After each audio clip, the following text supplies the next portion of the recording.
Yes, yes, yes, it is the Cast Worthy Podcast, and we are back at you. It is episode 128.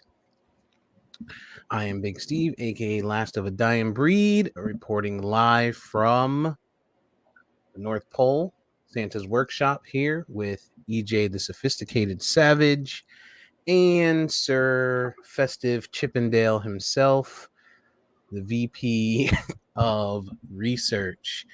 It What is up? Saturday the 26th, day after Christmas. How was you guys? Oh, and Covi Baby down there.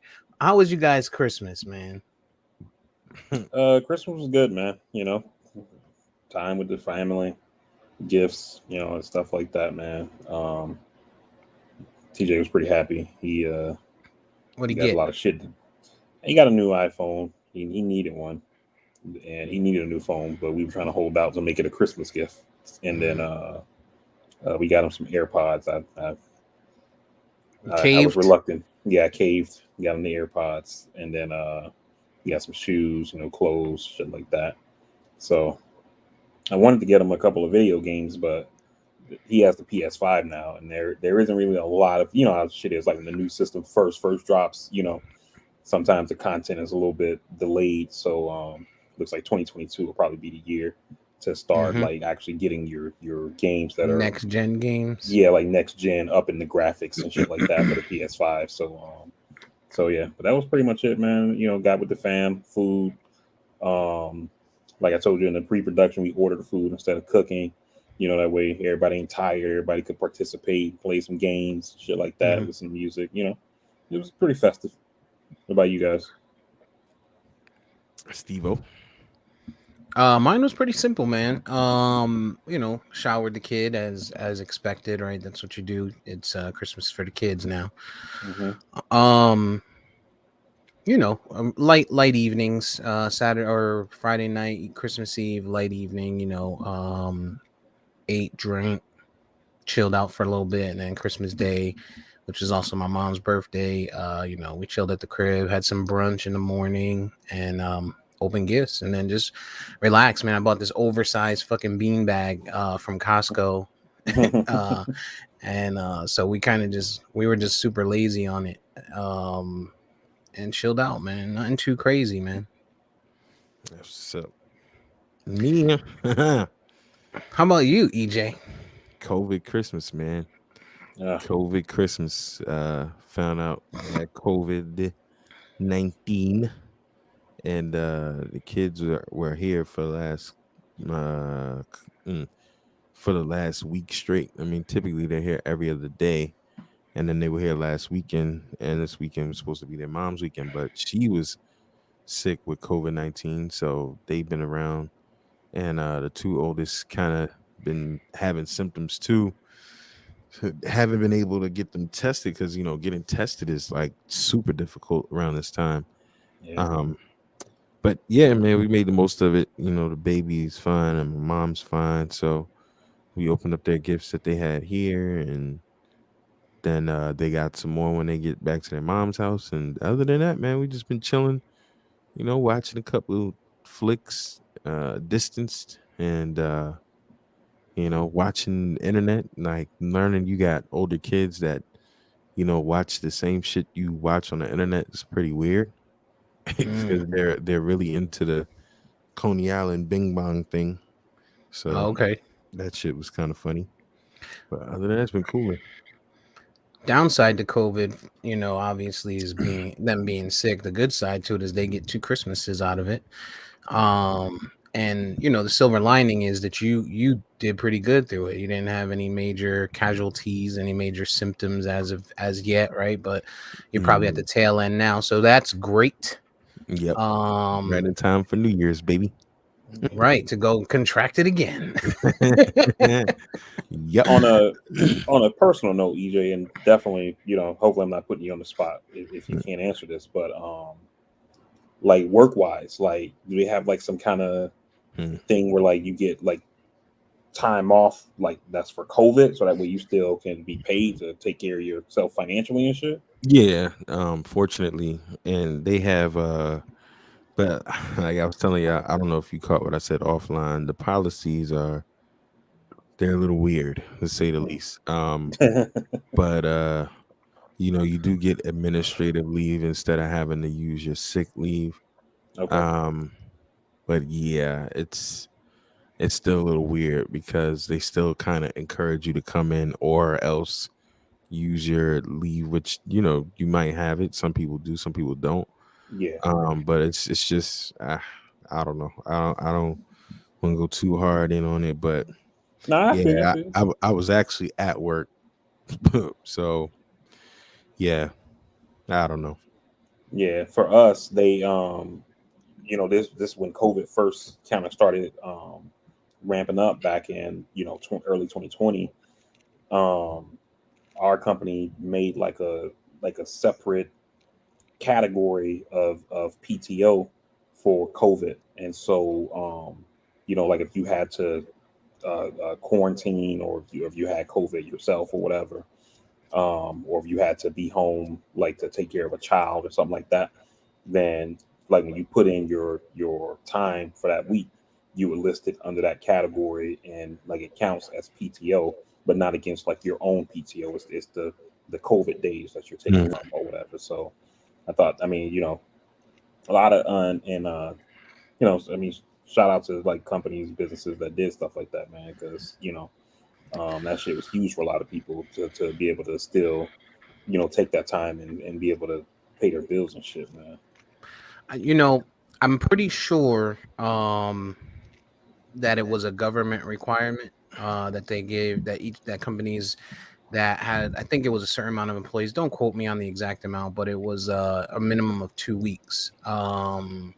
Time we did something similar, and not only was it that it was a requirement, but I think they also they get kickbacks on it, right? So I think they can write off that time, so it's beneficial to them to have somebody like EJ or anyone, right, take 2 weeks of that versus using their personal time, because they can get a kickback on the 2 weeks that they paid out to the person, um but yeah. I mean, either way, though, I mean, whoever came up with it, it is absolutely necessary. The small businesses that did something like that, definitely kudos to them. But our company, same thing. You get it was 2 weeks, and then it minimized. It went down to 10 days. It's kind of following the CDC stuff. So if CDC says you should quarantine 10 days, then we're going to pay you 10 days quarantine. Mm.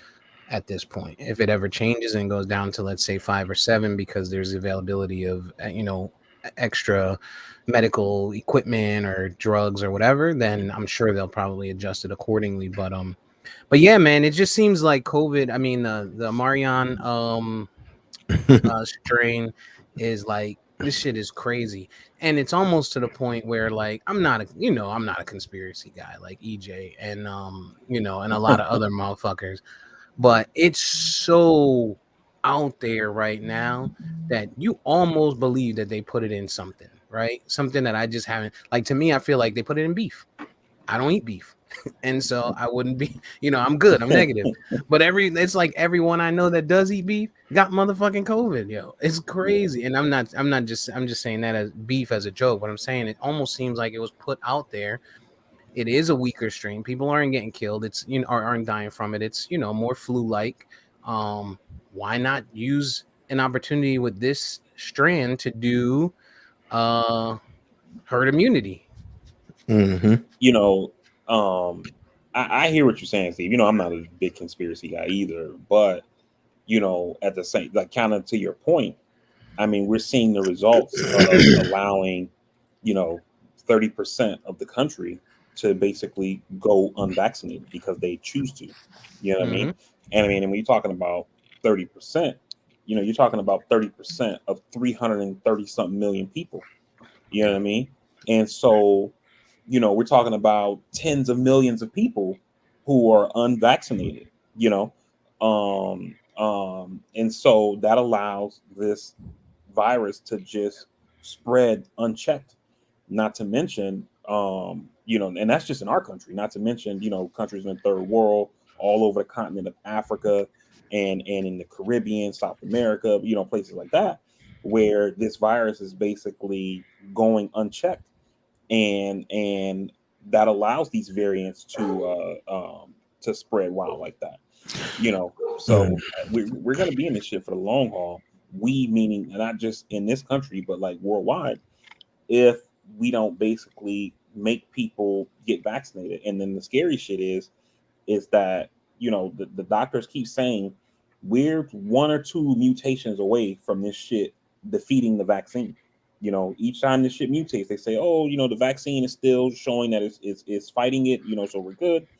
But once that shit mutates to evade the protection of the vaccine, we're back in 2020. We're back in March 2020. Mm. This shit definitely is conspiracy like to me, because for Thanksgiving to be a holiday just as big as this one, if not more, because more people probably stay with their families in their household or anything for Christmas. um for it to just hit, it's not missing anybody, you know what I mean? And there's people that haven't been going anywhere. States like Maryland report 90 something percent vaccination rate, right? But we getting hit the fuck up. New York, you can't go anywhere without being vaccinated, but they're having extreme amount of cases, right? And then I thought about my homegirl was saying, at work, she was like, honestly, motherfuckers that's vaccinated probably the most vulnerable to spread it. And I was like, what do you mean? She was like, well, when you think about it, policy wise, we can't work if we don't get tested weekly, and they get tested every 2 day, every other day at work if they're not vaccinated. So these people actually know their status. It's the people like myself that don't have to get tested because we are vaccinated, that might be asymptomatic, that have it and we don't even know. So Mm, it's like it's just a catch 22 every which way you look around. And I don't really know one way or the other where we're gonna go, because we know the vaccine doesn't, the herd immunity part hasn't kicked in. We could say it's for the numbers. We could say that, but we mhm. don't really know. Because we know the vaccine doesn't deter the virus.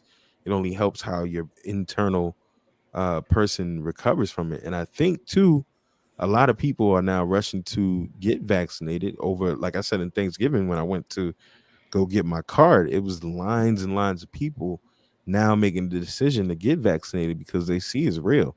So I, Yeah. I don't know where we're really gonna be with this thing. And at some point we're gonna have to treat it kind of like the flu. Like as long as it's not killing folks and you get it, you kind of, I don't know, because it's not going anywhere. And at this rate, who knows? As long as it's not terminally ill, I don't know. And EJ, I think that you're right. But the problem is, like when you say as long as it's not killing folks, right? Right now, I think the last numbers I saw, we're averaging like over 1,000 cases a day. You put that on a calendar. We're talking about 300 plus thousand people dead in a year just from this. You know, and probably more. You know what I mean? But to Steve's point on like how quickly it's spreading, part of the reason I saw Rachel Maddow did a breakdown of this like a couple months ago, and this is when Delta variant was big. And part of the reason why we see these numbers get out of control in our country is that our cases never ramp down, right? So when COVID first becomes a thing, we were getting like 1,000 cases a day. And it was like, holy shit, 1,000 cases a day, right? Once that spike kind of calmed down, we went from 1,000 cases a day to like a couple hundred cases a day, like, over 500, but not 1,000. And then the next spike, we spike up to like 10, 20,000 cases a day. And then once that spike calms down, we're averaging like 12,000 a day. So then when the next ramp up happened, we go up to like 40, 50,000 cases a day. Once that spike kind of goes down, now we're doing like 30, 40,000 cases a day. And then every spike, the caseload gets bigger. And then once the spike starts coming on the downside, like at the Delta variant height, we were having like 120,000 cases a day. Once that spike came down, we went back to averaging like 75,000 cases a day. So then when Omicron becomes a thing, it's starting with a larger pool, you know what I mean? And that's just making more and more people get sick. Added and you couple that with what I said earlier with how we have millions and millions of people who are unvaccinated, so it's like we're just asking for this shit, bro.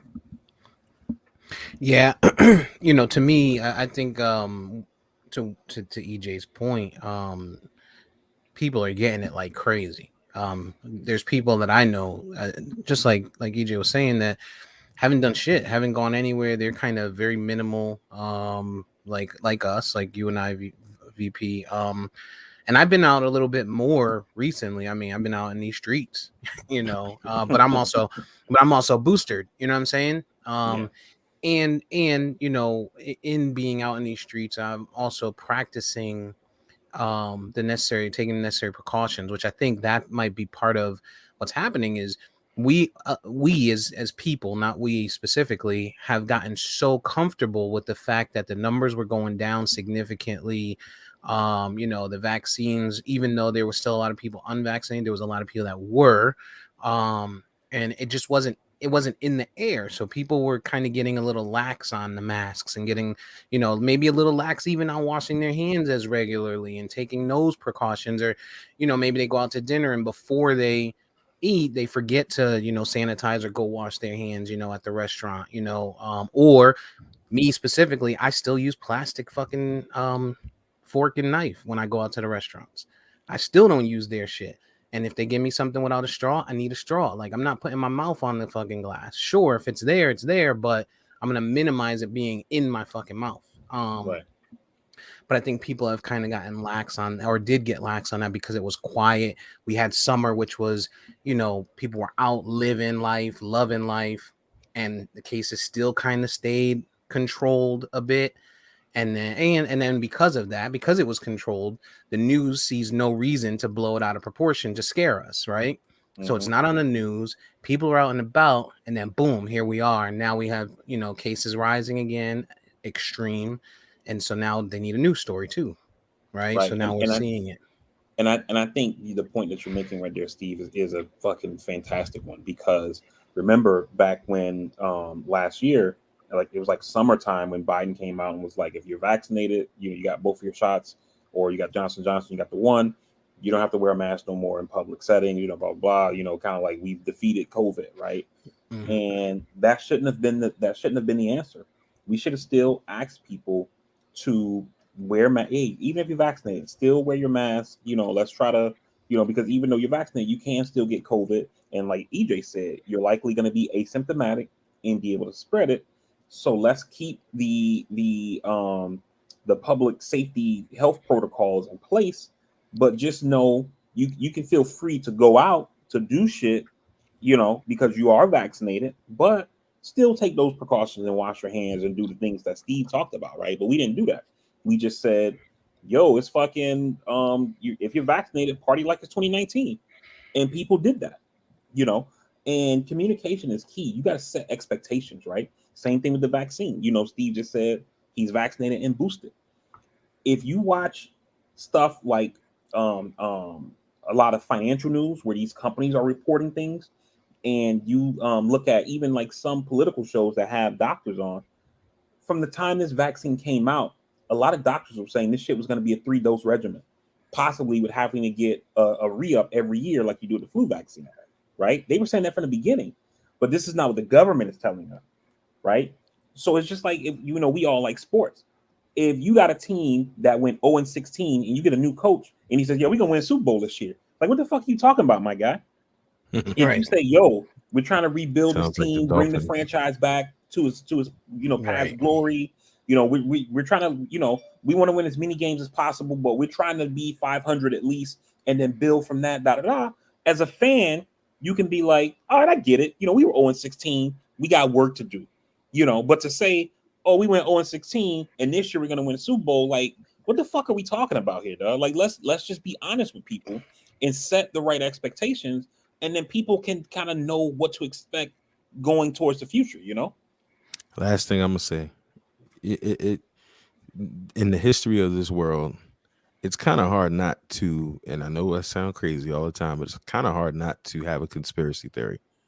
One, when we've seen since the 1500s how chemical warfare has existed, and I was on here before Biden started wanting to investigate China, saying that shit was made in the lab. And it's just crazy how these past 6 months, people been living. Shit has been manageable. We survived Halloween. We survived. We thought Halloween was gonna be ugly. We survived Thanksgiving. Within 2 weeks of Christmas, this shit just spun on its head. Just spun on its head. The Omicron variant did not just come out of nowhere. It's been around. Yeah. Well, it came out of Africa though. No, that's not correct. I'm Where'd it come saying from? It was in Europe before it was in Africa. It's right, just and that it's been around because they found it first in Europe, but then after testing some samples that they had, like still waiting to be tested, they found out it was actually in Europe before it it was was in it Africa. was in Europe almost what they were talking about this almost 6 months ago in Europe when they re-shut down in England and other places and they banned travel. This shit has been around. Mm. So I mean, VP makes a great point as far as the governmental response because while Joe and them shut down travel to these third world places, they didn't shut down travel to the European places when they should have, or from rather as they should have. But it's just weird. It's super weird. It's almost like I'd be curious to know the numbers of like how many out of every 10 people are getting this shit. It's just weird. It's heavy. It's heavy because you think about, to me, right? Think about the high profile individuals, right? Because we know there's millions and millions of people in the United States, right? We understand that, but think about high profile. Think sports, NFL, NBA. They've been kind of going for about a year now, or just under a year, and we haven't seen that crazy outbreak that we've seen right now. Now, to me, um, the one side of it is I can see the individual. I can understand people that are conspiracy theorists. I don't believe it, but I can see it, and I understand their fight on that, especially when it happens like this. Um, but I also personally see it as a holiday hangover, And EJ said, holidays were weeks ago, but yeah, but we have, um, different time frames when you're passing it, right? So from the holiday, if I don't pass it to you at a supermarket, because I'm, just haven't been out and about, or I'm I have no symptoms. I'm asymptomatic. I pass it to you 6 days later, right? Now you're 6 days out, right? Mhm. Incubation period for you might be another 6 days or 3 days or 4 days, whatever that looks like. They're saying about three for these new variants. So say 3 days, and let's say you're asymptomatic and you go out 4 days later and you pass it in a. So that's how I say it's the holiday hangover. I don't know that can be the only thing with these numbers being so high. And I don't know who's in charge, but somebody's got to try and figure out how, when these new variants come out, the spread is so fucking crazy, especially considering now we have a lot of vaccinated people. Um, partially, I think, and partial, I think it is also because they said that these new variants kind of, you don't have you're not fully, we have people that are probably right outside of that booster window, 7 months, 8 months right now in November from Mhm. when it first came out. And so they're saying the booster is protecting people significantly against, Yeah, um, Omicron. But it's those individuals I think that may also be out there kind of, again, maybe they're not living their best life, but they may still be like, I wasn't going out last year. I need to spend some time with my family. I need to get my life right. I kind of still need to, I need mental health. So let me go out. Maybe they haven't gotten their booster. I'll get it after the holidays because it's going to be crazy to try and get it right now. And then boom, it pops up, right? So I think there's just a lot of factors here, man. And I just think, like I said, for me personally, I was telling VP before we started recording, I can tell you I know at least of 10 to 15 people that I personally know that came up positive here within the last 2 weeks, which is more in that time frame than the full time of COVID before that. And that's just the crazy part to me. Yeah, yeah. But I mean, we're still gonna live, man. We're still gonna live. And then New Year's is gonna come. It's gonna be crazy again. And then people will go back in the house until they get their tax money. So we'll see it slow right. down probably February, But March. even that though, Steve, and that's the last thing I'll say on this. Like you just said, New Year's, right? I saw things saying like, oh, De Blasio in New York said that they're gonna have a scaled down New Year's. They're only allowing like X number of people to come to Times Square for the drop, et cetera, et cetera. And I get it. We want to do the drop. It's one of these iconic things, for New York to ring in the new year, et cetera, right? But why? We're in the middle of a fucking pandemic. You know what I mean? Like why not say, yeah, we're gonna have some TV cameras out there. You can watch the ball drop on your phone or in your home on your TV. We're gonna sit this one out because of the fucking pandemic. And that's what I was saying earlier, and what I've said a lot, is that we're not asking anything of people. We're basically saying it's almost like I told you I saw this guy who once said like one of the things he thinks that hurts America is like this idea of like American greatness and things Yeah, like that. pride. And so instead of saying, hey, we need to band together, we got to fight this thing, we need to, all of us got to get some skin in the game and That's make some capitalism. sacrifices, etc. We say we're gonna defeat this virus as if our words are enough to make the virus say, "Oh shit, motherfuckers not standing up. not We, America. But let me that's Not fall back. America. But Let that's me all fall back." capitalism. That's all capitalism. We can't do the right thing because we're a country that says, "Hey, I'm getting mine. I'm pulling up my bootstraps. You could do yours too." And Mhm. that's why New York ain't shutting down because they bring in millions of people a year. That hub right there, the tax rate of the money you're gonna spend just for being there. I was just up there 2 weeks ago. It was mad people up there. Not as much as it usually felt like back in the day, but it was mad people up there. So in a capitalistic society, you're asking one of the biggest capitalistic markets to close its doors. That's the only way they're really gonna ever be able to shut that down. They would have to shut down all transportation in and out of New York because there ain't no way to stop nobody. And it has to be people that are willing to your point, EJ, that have to be willing to provide, right? Like Australia provided so much for their people to try and defeat it and keep it minimized, right? On the flip side of that, you also have uh when you talk about New Year's Eve, VP, this is just a response to yours. I think it's okay to have people, but just what they should have done is just said, hey, the only people that can come are people that are individuals going into surrounding businesses, right? Whether it be a restaurants are capped out at 50% of theirs so that they can distance.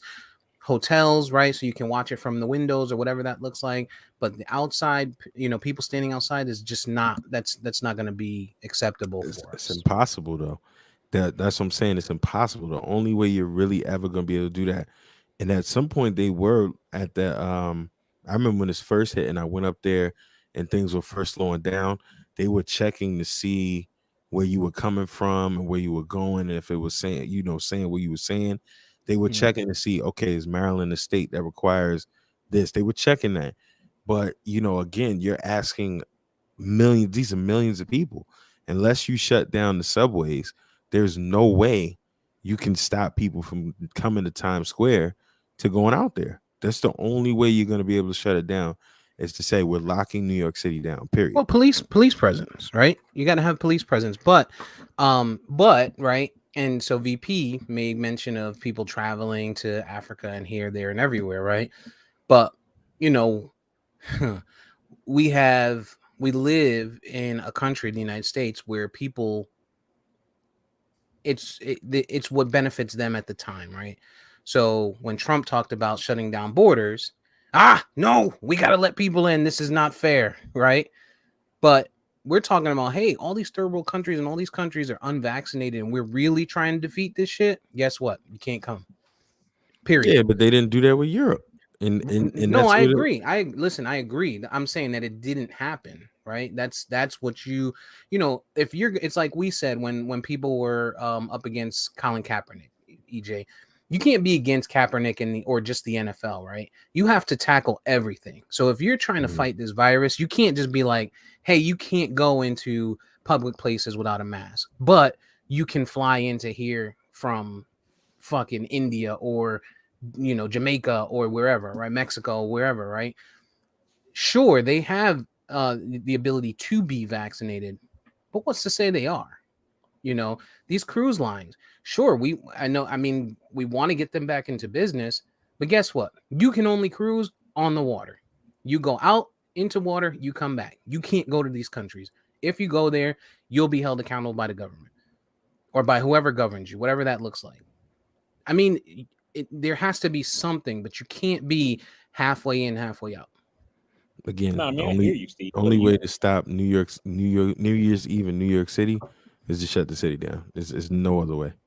I hear what Steve is saying, but the thing is, and part of the reason why people were getting on Trump is that, and it's the same reason that people should be shitting on Biden, and they're not really, when he Mm-hmm. banned travel from South Africa, is that there's no wall high enough that can stop a virus, because it only takes one person to get in, right? And so even if you say we're banning travel from everywhere, whether it's a predominantly black country, predominantly white country, Europe, etc., right? You still need supplies and things like that. So some of our food comes from overseas. Is how we eat, out of season fruit and shit like that, right? And so a worker on a boat who's transporting, bananas or fucking, chicken from China or whatever the fuck, right? All it takes is for them to get one person who works on the fucking on the dock sick, and then boom, we're right back, So Yeah, but to one me, versus one it's the versus a medicine. plane of 50 or a plane of 150, right? I'll take the chance with the one. You know what I mean? I'll take the chance with the boat that's coming over for the needs versus, it's like surgery, right? When you're talking about voluntary surgery, cosmetic surgery versus a necessity, you know, do we need these things? Like, do we need watermelons in fucking January? No, they're out of season. Guess what? You just don't get watermelon. You know what I'm saying? My son loves, and the reason I went to watermelon, not to be racist or anything, is because my son loves watermelon, and we fucking have been fighting to find them. And when we do find them, they're the size of fucking cantaloupes. But do you need it? No. Hey kid, you don't get watermelon. You know what I'm saying? But like you said, out of season fruits and shit like that, if that's what if that's where we're, again, you got to fight everything. You can't be like, You got to prioritize. yeah, we're not gonna let these people in, but we still need our fucking Louis Vuitton handbags to come over. You know what I'm saying? Like, Capitalism. is that a necessity? Capitalism. At the end of the day, capitalism. Money talks, and that's what it is. This country, this nation. Again, when we could say free for all in this, oh well, that was a personal choice. Yeah, but we have research and data that we know that our loan system for students, they were uneducated. We were just giving them too much. Schools were charging too much. They were charging people out of state tuition, etc. All these atrocities. Hey man, well that was your fault. I had a trust fund. I'm fine. I'm good. I'm good. I pulled up on my bootstraps. I mean, this is the same thing in every argument that we have with every other thing that impacts everywhere. Did Oh, someone say student loans? No. Did someone say student loans? My guy, Joe Biden, man, he showed up a little bit, just a smidge, not enough, but a smidge, smidge. He poked his head smidge. out like Pause. fucking. Yeah, pause. Oh my god. So for those who don't know, if you haven't heard, if you've been under a rock, I mean, if you have student loans, you probably know, but if you don't, you probably don't care. The pause on student loans has been extended through May 1st. However, I was reading an article recently that makes a lot of sense, and I wish I had read this article a year and a half ago or a year ago. For me, I was just real selfish. Like, fuck it, student loans are paused. These niggas ain't getting money. They gonna wipe them eventually anyway. But the article said, and for those who aren't, who may not know or may still have student loans like myself, continue to make your payments, because it's like making a payment on a loan with no interest, because the interest is paused. So you're paying straight principal, straight principal, straight principal. So now that I know that, I wish I had thought, not that I knew it was there. I just hadn't thought of it like that. As much as I bitched and moaned, I'm still gonna be sending some money to these motherfuckers. So that if I can get to that window where potentially Biden and the Dems decide to swipe out, let's say 30K, maybe I'm at 29 when that happens. You know what I'm saying? But or 20K or whatever that looks like. And I think what you said is right, Steve. I would adjust it in one way, and I would say, because I didn't know that they paused the interest as well. I thought they just paused the payments, but you were still accruing interest. And this is just off the top of the head. It's not based on anything I read. It's just the way I thought that it worked. So if they pause the interest as well, that's fucking awesome. But the adjustment that I would make is to say not to make the payment, to save the money if you're disciplined enough not to spend it, right? And then wait to see if they do student loan forgiveness and wipe you out, or less, even if they wipe out less than what you owe, right? And if they don't, you can say, okay, I know it normally takes 3 business days for my payment to process or whatever. So payments start on May 1st. So I'll make a payment like on April 25th, all Right. the money that I For saved that up. And large amount. yeah, and you're still doing the same thing, whether it was monthly or one big lump sum, and then you kind of just see what happens. You know what I mean? Because Good how idea. would you feel if I don't know, man. Don't you've even. been making these payments month to month to month, thinking like, yo, I'm getting on top of this shit, I'm being responsible, da da da, and then they say, yo, we wiping out 50 racks, and you're like, yo, what the fuck? You know what I'm saying? Give me my 20 back, nigga. So I would save the money on the side and then make a lump sum payment right before any interest or anything like that gets turned back on, and then go from there. That's a good point. That's a good point. If you're disciplined enough, if you can not go out and buy Gucci belts, Right. and crab legs. You're so Republican with the crab legs. Right. I love crab legs though. A verdict came out, kind of transitioning off into something a little different. Man, I forget this broad's name. I think it's like Kim Potter or Porter or something like that. Kimberly Porter. Kimberly Porter for Dante Right. Wright. One of you guys go ahead and introduce this one or bring this one in, because I think the drinks are kicking in. So basically, Kim Drugs. Drinks. Kim Porter or you said Porter or Potter? I'm sorry. Kim Potter. You're Kim drunk Potter. too. I'm sorry. Potter. Kim Potter shot Dante Wright. This actually happened at the tail end of the Chauvin trial for the murder of George Floyd.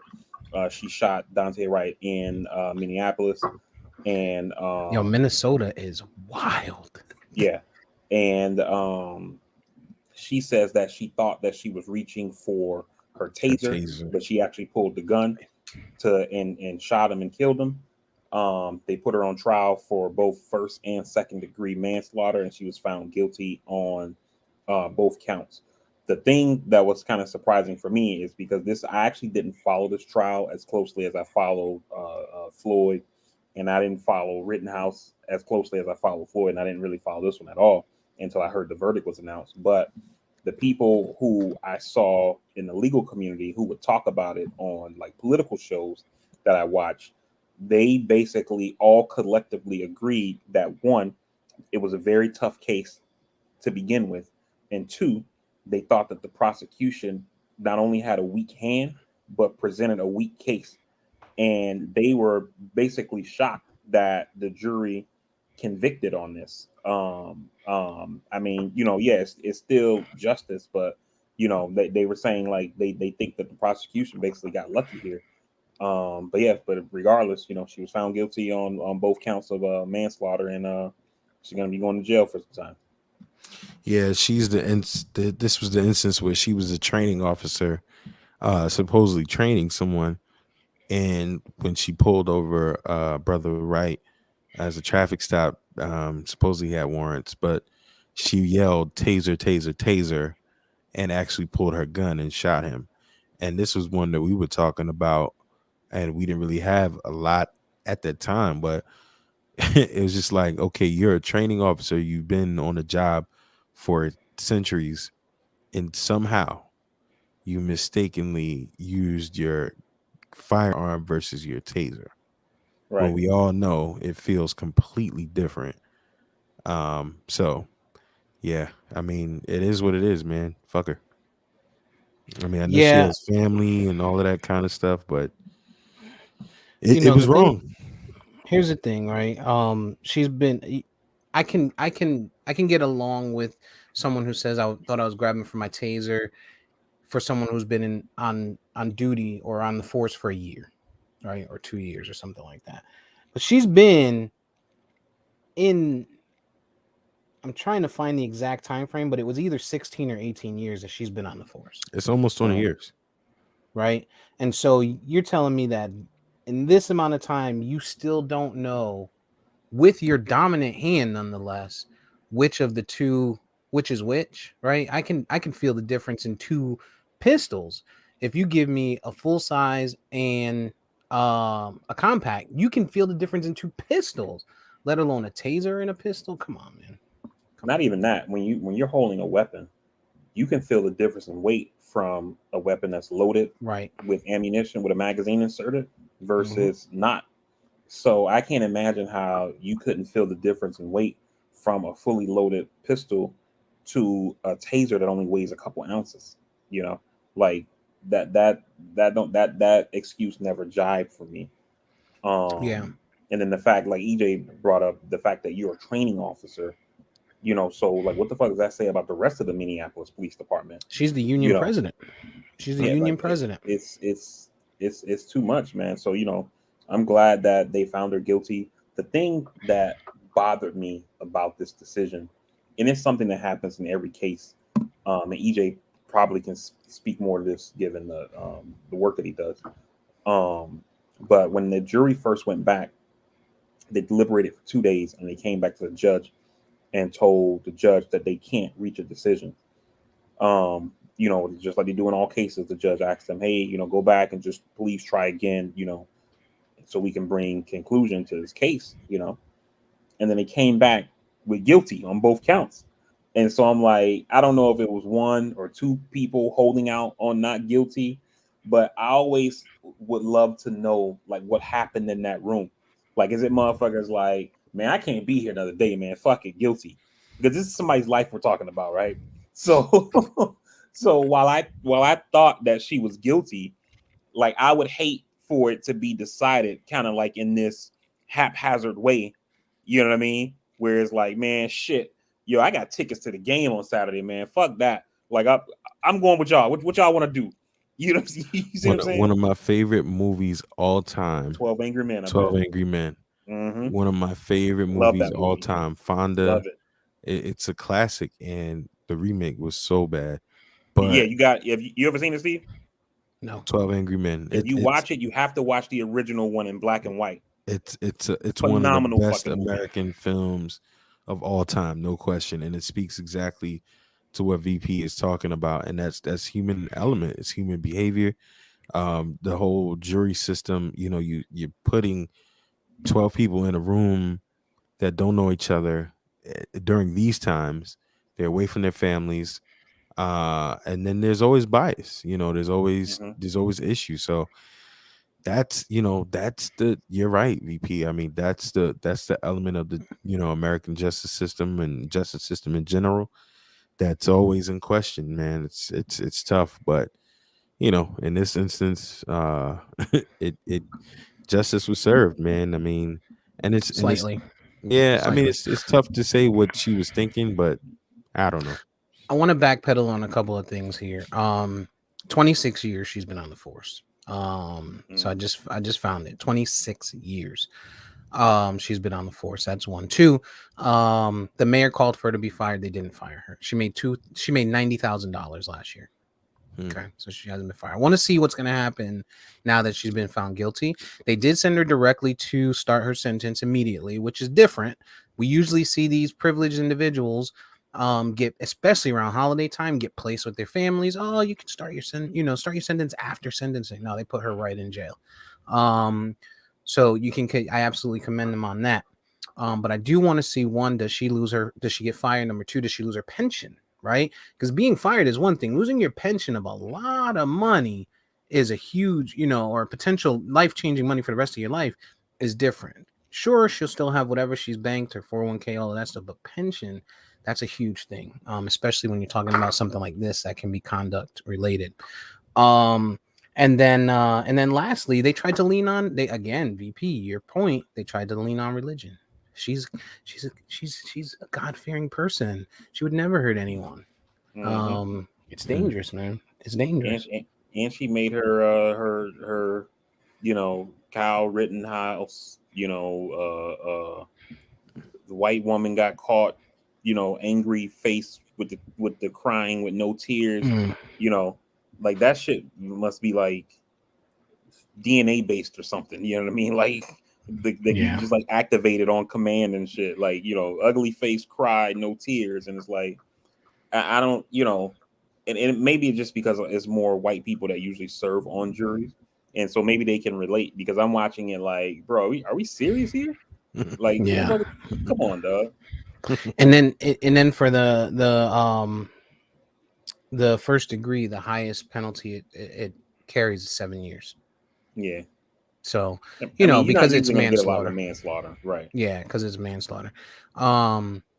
But we'd be selfish to make this all about her.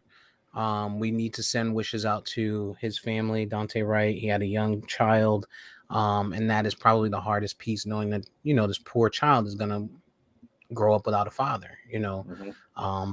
Hopefully and potentially very rich. You know, now that she's been found guilty, there'll be, I'm sure, a lawsuit or many, and hopefully, the baby will grow up very rich in this world. But And one other thing, Steve, just to kind of um see it in a different, or put some perspective on it, I guess I should say, is that we tend to get excited, and this is probably a point that I think EJ has made before on the podcast. We get excited when these verdicts come down, But over the last year, I think the statistic I heard on the news was, I think we've seen like 6 or 7 officers who were tried and convicted of killing an unarmed person over the last year. Over the police shoot and kill anywhere between like 15 to 20,000 people a year, which is just an estimate because they actually don't report these numbers.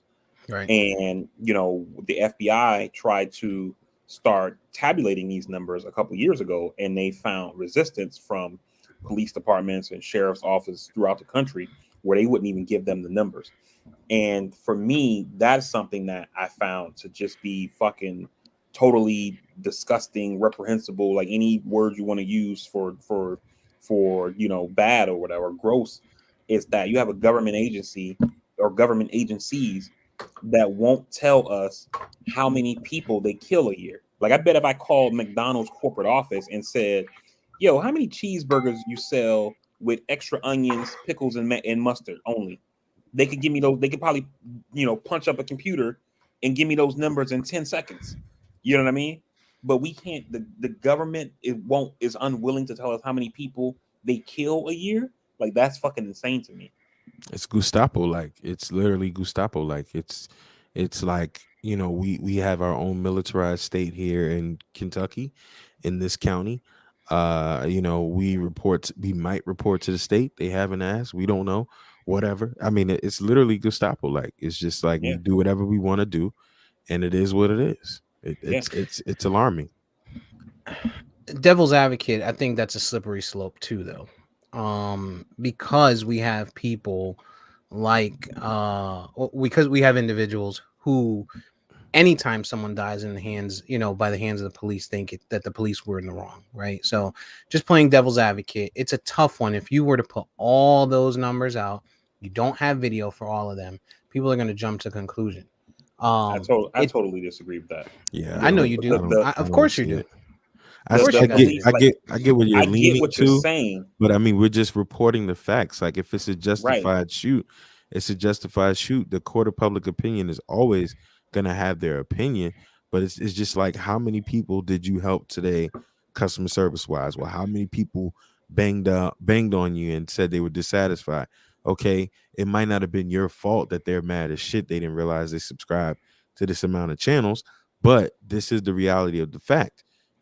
Hey, this guy fired 6 shots. Hey, we got that on record. We could justify it. This is the reason why police departments have internal investigations after every shoot. They're supposed to have reports. And while it might sound crazy, it's a part of their job.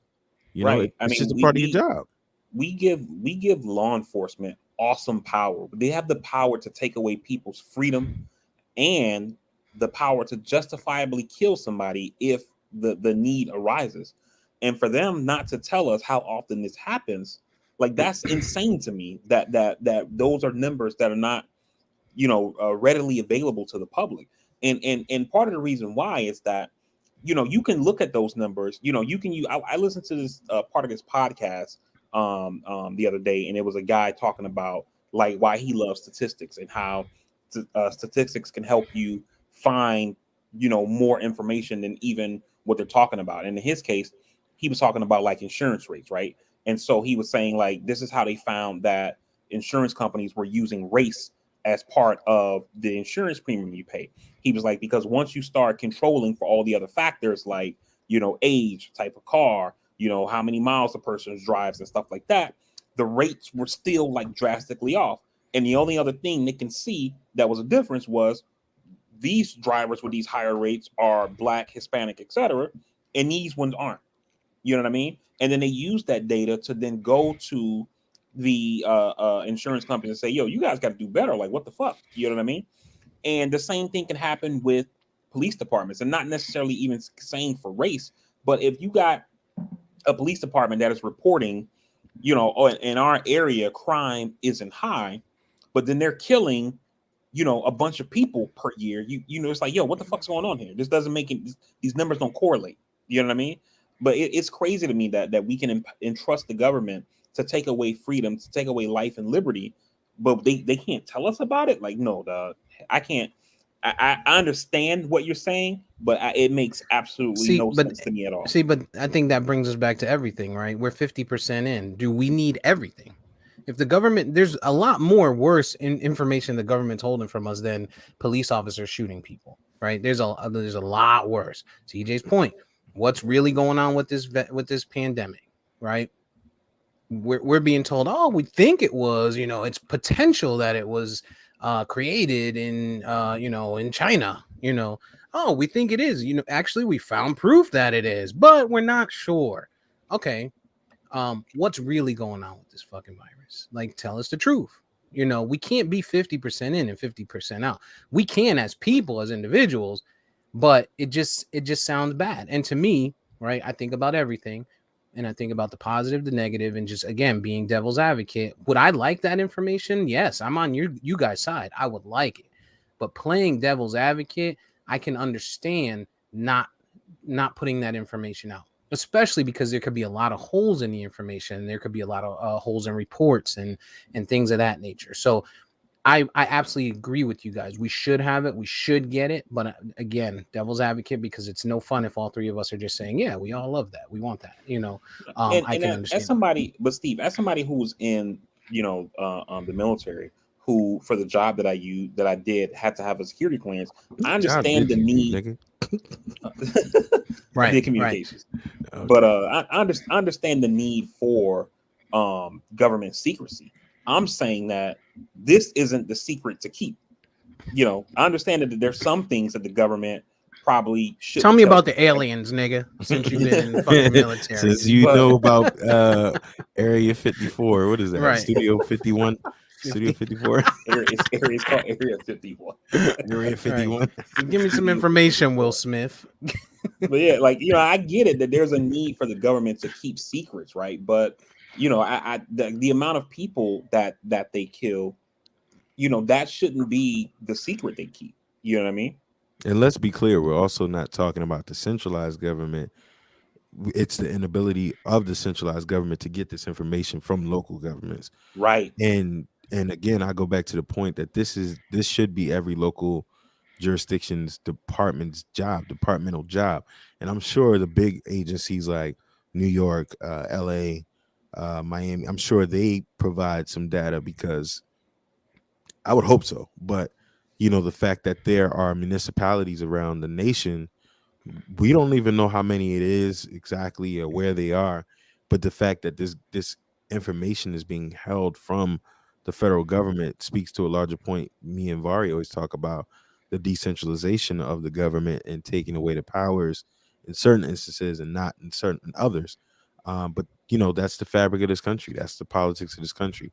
This is our state. We do it our way. We don't need that money from you. F you. We don't know what they're doing in Wichita. That's Wichita. Fuck it. Just leave us alone. So, one thing you need to know as people, as citizens, don't go to certain places because they will shoot you. There may not be an investigation and no one else will know about it. Do you think it's necessary for us to have police in general? This is just an open question, yes or no? Absolutely. Yes. What do you think happens? What do you think the public does if, to your point, VP, 20,000 shootings were put out there to public knowledge? You think What do people I think try the to, public? you think the public tries to overturn and decide, you know what, we don't need to be policed. No, We lost 20,000 people this year. no, I don't think so. But I think it can open people's eyes to when we talk about reform, to say, yeah, we definitely need reform. There's things that need to change. And to EJ's point, police departments have, internal affairs, internal investigations. Anytime the police does a shooting, there's supposed to be like a police involved shooting investigation done. Part of the problem with those are that they're done in house. So a lot of times it's these cops who know the cops who did the shooting are doing the investigation. Some people say, well, it should be taken out of their hands. And if a cop in, let's say, Miami shoots somebody, then we have internal investigations from Orlando investigators. So that way we have, it's basically, I wouldn't call them a neutral third party because they're also cops, but they're still a third party nonetheless. You know what I mean? And so some people argue for things like that, where we take it out of the department where the shooting happened. But I don't think that people would call for like abolishing the police if that information got out. But I think people definitely would call for They reform. definitely would. They I definitely mean, would. some people They would. I don't definitely think it would would. I don't because think they're the doing that majority shit would. now with less. They're And doing I that think, now with less. right. So Yeah, exactly. And I think, I I don't think think they'll be you're, the majority. Is what I was trying to say. Sorry. I think you're wrong in that sense of people, saying, hey, we should probably reform, and that number going up, because a number on a spreadsheet or a number on a report is nothing. We've learned that when you see the video, right? So if you give me 20,000, 30,000 videos, however many it is, 10,000 videos that I can pencil through and I can go through, yes, then we should see a difference there in people saying, you know what, we might need to reform. But if you're talking about, hey, here's the number, 16,322 people were shot last year and killed by cops. Some people are gonna be like, "Oh, 16,322. All right, whatever." But you show them that video, Ray Rice, for example, not as bad till you see the video, right? Oh, Ray Rice, he just what? They punched him in the face, suspend him 2-3 games. You know what I'm saying? Yeah, I think we're talking. I think apples, we're talking oranges. apples and bowling balls here. No, Yeah. no, you're absolutely wrong. We've seen it with shootings. We've seen it with shootings where people are like, I'm not sure. Oh, But okay, that's the you're video. Because also assuming that out of these, and we're in 20,000 again. We're talking about spread across various municipalities, various things. Okay, let's say they do have body cam footage. This dude, a cop was just murdered here in Baltimore. This past, rest in peace to her and condolences to her family. you know, okay, if police arrived on that scene and these guys are already firing, there was a deadly cop shooting here not long ago after that, or prior to that. Okay, if we got the body cam footage that this dude fired first, okay, that's a justified shooting and killing. Everyone may not be in question just because we think that's what happens, but the fact that a local government somewhere in America can literally say, "Hey, we had 50 shootings this year, but we don't have to tell you at all how many was this or that." It just doesn't sound responsible. It doesn't make sense. It just right, doesn't make sense. Every one of those 50 may not be race related. It may be white on white involvement. Who knows? I mean, it's accountability. You have to have some Yeah, but accountability. it could also be like California, right? So like California, there were strays caught for that poor girl that just was killed in that I think it was a restaurant. They went in, there was someone in there that they were told had a weapon. They let fire go, and the suspect was harmed, not killed, but a young girl, 14 years old, was killed. Right. So it could be that kind of situation too, where those numbers are running up. Again, man, like I said, I would love to see the numbers like you guys, and I would love for somebody to take that and use that as some type of bar to try and run it down, right? Take the numbers, throw them in a spreadsheet, pivot it out by state, by city, see how many numbers are coming out. And then, hey, next year, this is your goal, right? Your goal needs to be a decrease by 10% or 15% or 20%. And if you don't meet it, then there's going to be a problem. Now we're going to hold you accountable because something took place. I would love that. but I can see both sides of it. But you're kind of making our point, Steve, where we're talking about accountability, right? So the cops in California went into that, or I think you said it was a restaurant. They engaged in fire with the suspect, and they shot him and accidentally shot someone else who ended up being collateral damage. While it's sad that that girl is no longer here, she can't be with her family. Her family has to deal with the tragedy of her death. We know about it. We know that the cops didn't go in intending to kill her. It was an accident. And then we can say this happened.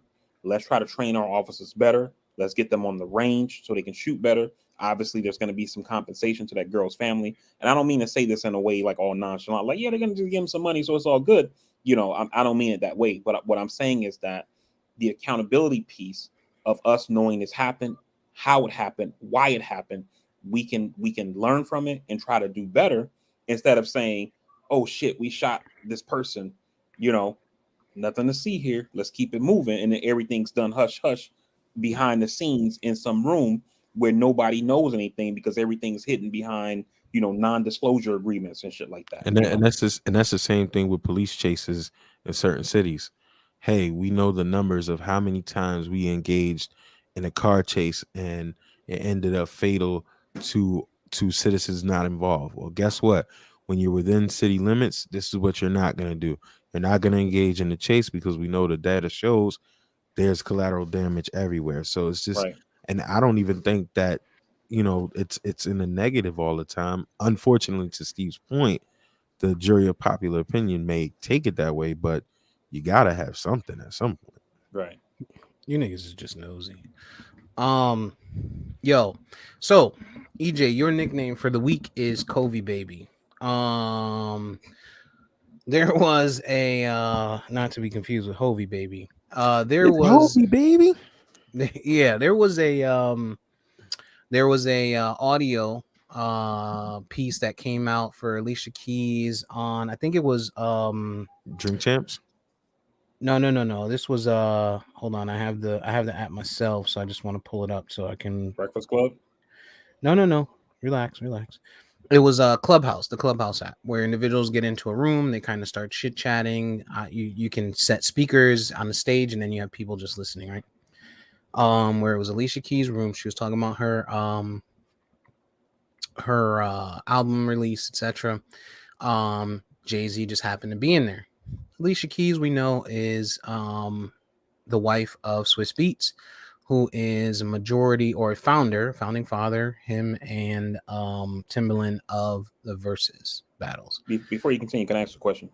Yeah. I've never been on one of these things. Is this like a audio video situation or just audio? Just audio. Oh, It's just No, audio. I thought they do have video now. No, I'll pass. Not on Clubhouse. Yeah, I'll pass. You're a fucking pig. But that's a good idea. It's a great idea. Trademark. So it only makes sense for Alicia Keys, right, to do some of Swiss Beats' dirty work, right? Swiss probably been calling Jay like, yo, get you on this verses because that'll probably be the largest payday ever, no matter who he's up against, right? So it came up, and Jay was like, nah, dog. You gotta be crazy to think that anybody can stand on that stage with me, right? He made mention to his Rock Buster. Grammy freestyle and said, hey, somebody would have to stand on the other side of that, right?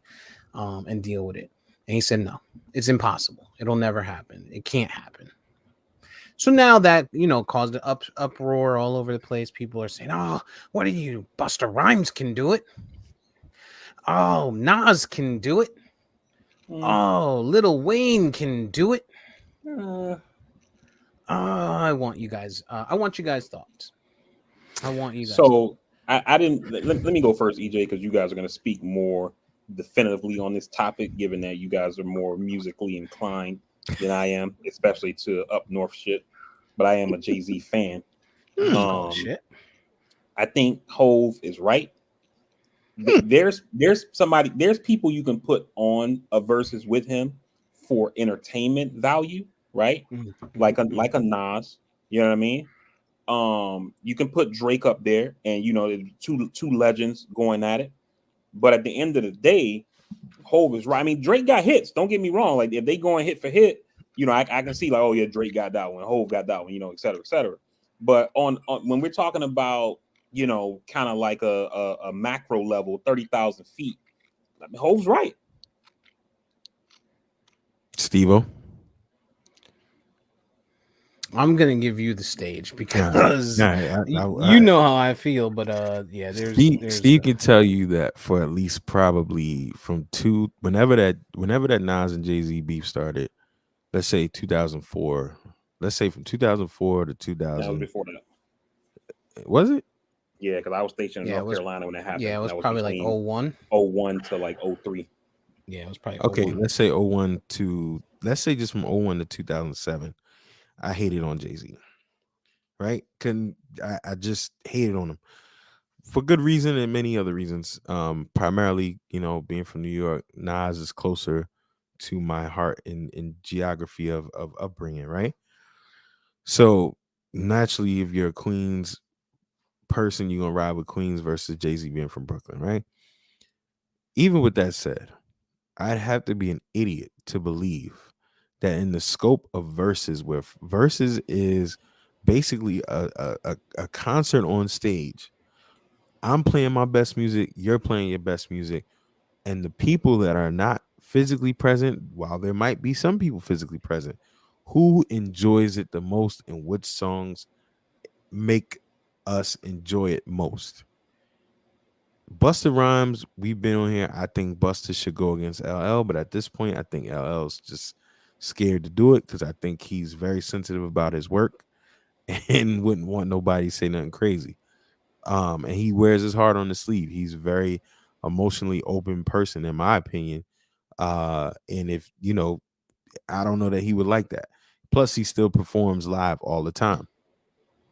Busta has a lot of hits, but I think him and LL would match perfectly. When you're talking about somebody in a versus, you're talking about someone who's capturing a population that is nearing 30 years old of music.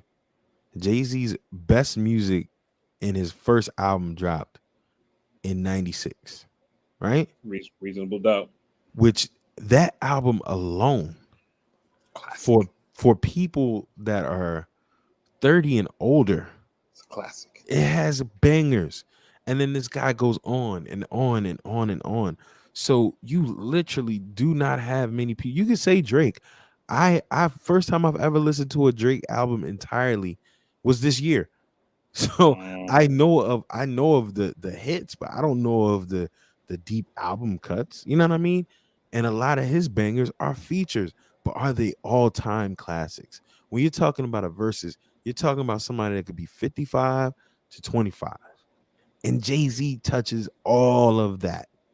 And so I think the most blasphemous argument for me is the Lil Wayne one. Lil Wayne, the Carter one is one of my most favorite rap albums of all time. Right? Let's be clear. Carter 2 was just as good to me. Carter 3, it was good. But when you go back to the Carter 1, it wasn't highly popular when it first came out. It was one of those that grew on people as time went on. Carter 2, but Carter 1, he didn't even write his own music. A lot of that. Gilly the Kid wrote a lot of that. Number 2, outside of Go DJ and the actual self-entitled Carter track, there's not many that have playback value. This came out 2004. It's not many of that album that has playback value today. Carter 2, same thing. You got 3 or 4 songs. You got people talking about Lil Wayne mixtapes against Jay-Z album cuts. Are you kidding me? This Lil Wayne to me is the most blasphemous argument of it all. I don't, and this is no disrespect to T.I., but Lil Wayne is not getting past T.I. T.I. to me has the better music when you're talking about album wise. When you talking about let me mute him. When you talking about album wise, T.I. got way more bangers than Lil Wayne. Way more. So I don't know, man.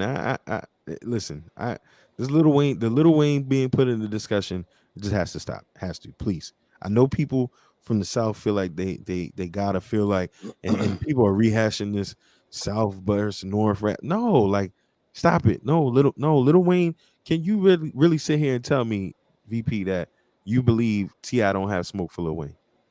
I didn't say T.I. wasn't good, man, and nothing like that. I'm like EJ. I like there's one thing to be conspiratorial, like it's a whole nother thing to be delusional. You know what I mean? So you Like telling me T.I. over Lil Wayne? Come you on, bro. telling me in the verses, Lil Wayne got more bangers than T.I.? Yes. The Okay. problem is that if they did a versus, I don't know, which Wayne's gonna show up. Is it No, the no, no. Wayne that's But gonna be let's fucking, focus. Let's focus on Wayne's music. Outside of the Carter 1 and Carter 2, with maybe some joints from a Carter 3. You telling me he has solo joints where he's not a featured artist? Because most of his yes, best shit is featured music. yes. His Lil Wayne's first album, I love it. I used to play that shit all the time. Yeah, but Years after it came out. in a verses though. But you have a But versus is a geographical. catalog. You going Yeah, from the catalog. yeah. I think you're a geographic. You're a product of where you're Well, geographically he said from. T-Pain and Lil Wayne. No, They're he said both. Ti, I Ti, said Ti, Ti. T.I. Oh, I thought you Um, said T-Pain. I'm I sorry. said T.I. I'm sorry. Hey, I apologize. I thought you said T-Pain. Jesus Christ. No, T.I. I apologize. My bad. My bad. so That's why I'm like, yo, what is this guy talking about here? Okay. Now so that for I'm you know sorry, me, bro. I'm T.I., sorry, now bro. that you know I'm sorry. T.I., what I do don't you know, think? dog. I don't know Okay, if now that I there's know T.I., if there's rules to it, and you talk about it has to be from your album, then I think Ti wins. But right now we've been seeing people use cameos all day, and I right. think Wayne has some of the most memorable cameos. I agree with that. His bars, Little Wayne to me is similar. I'm not gonna say he's the same or on the same level or want anybody to misconstrue this to Memphis Bleak. With better albums. Bleak, anytime he was a verse on someone's track was fire. His albums were ass juice, like straight diarrhea, like the shit that came out of me the other day when I ate fucking pork because I haven't eaten it in 2 years. It was bad. So I think, but when you talk about if it's just a full scope of what you've done in your career, yeah, Lil Wayne's gonna beat Ti. Full I, scope, I would I would full have to scope. agree with that. And then also because part of the reason too, EJ, is that to the point that you made, versus is about getting a group of people together and entertaining them and see who entertained them the most, right? Mm-hmm. While Dipset might have bangers, right? People say, yo, Locks fucking crushed them. Not just that we know Locks got bangers, Jada got a bunch of solo bangers, etc. The entertainment value was just on another level. You know what I mean? Same Yeah. thing when you look at this at the Snoop DMX. We were saying though, however, Dipset as an entirety doesn't have a lot of bangers.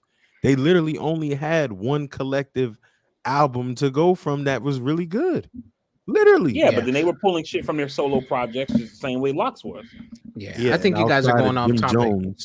Let's reel it in. They in Cam, they don't have anything. There's not much. There's not much. But Wayne, I think that would be a great matchup though. I would love to see Wayne and Ti because they do both have high energy. Is Wayne's energy going to be higher? Yes. He's a fucking drug addict. He's a fucking he drinks fucking T.I.'s a good syrup. Like performer. no, I'm not saying that Ti is not. I'm just saying that I think, like I said they both would have high energy, but I think Wayne. Remember, he went through that skateboard fucking phase, the mosh pit phase. Like he's going to do it. Ti will have it, but Wayne will have it. So let's get back to where we started. Hove, right? Right. I mean, Um, I thought that was a let me closed argument. let Yeah, me play the I don't really audio. Let think me it's play the audio. too much of a debate or anything. On that stage with me, I need this. I ain't gonna lie, no disrespect. Everyone's amazing and done what they done. No one can stand on that stage. I mean, I'm just telling you guys the real. It's not a shot. There's not a chance in hell that anyone can stand on that stage with me for I don't know how long it is. 2 hours, 1 hour, 2 hours. Right. I gotta stand in front of the Grammy family freestyle live.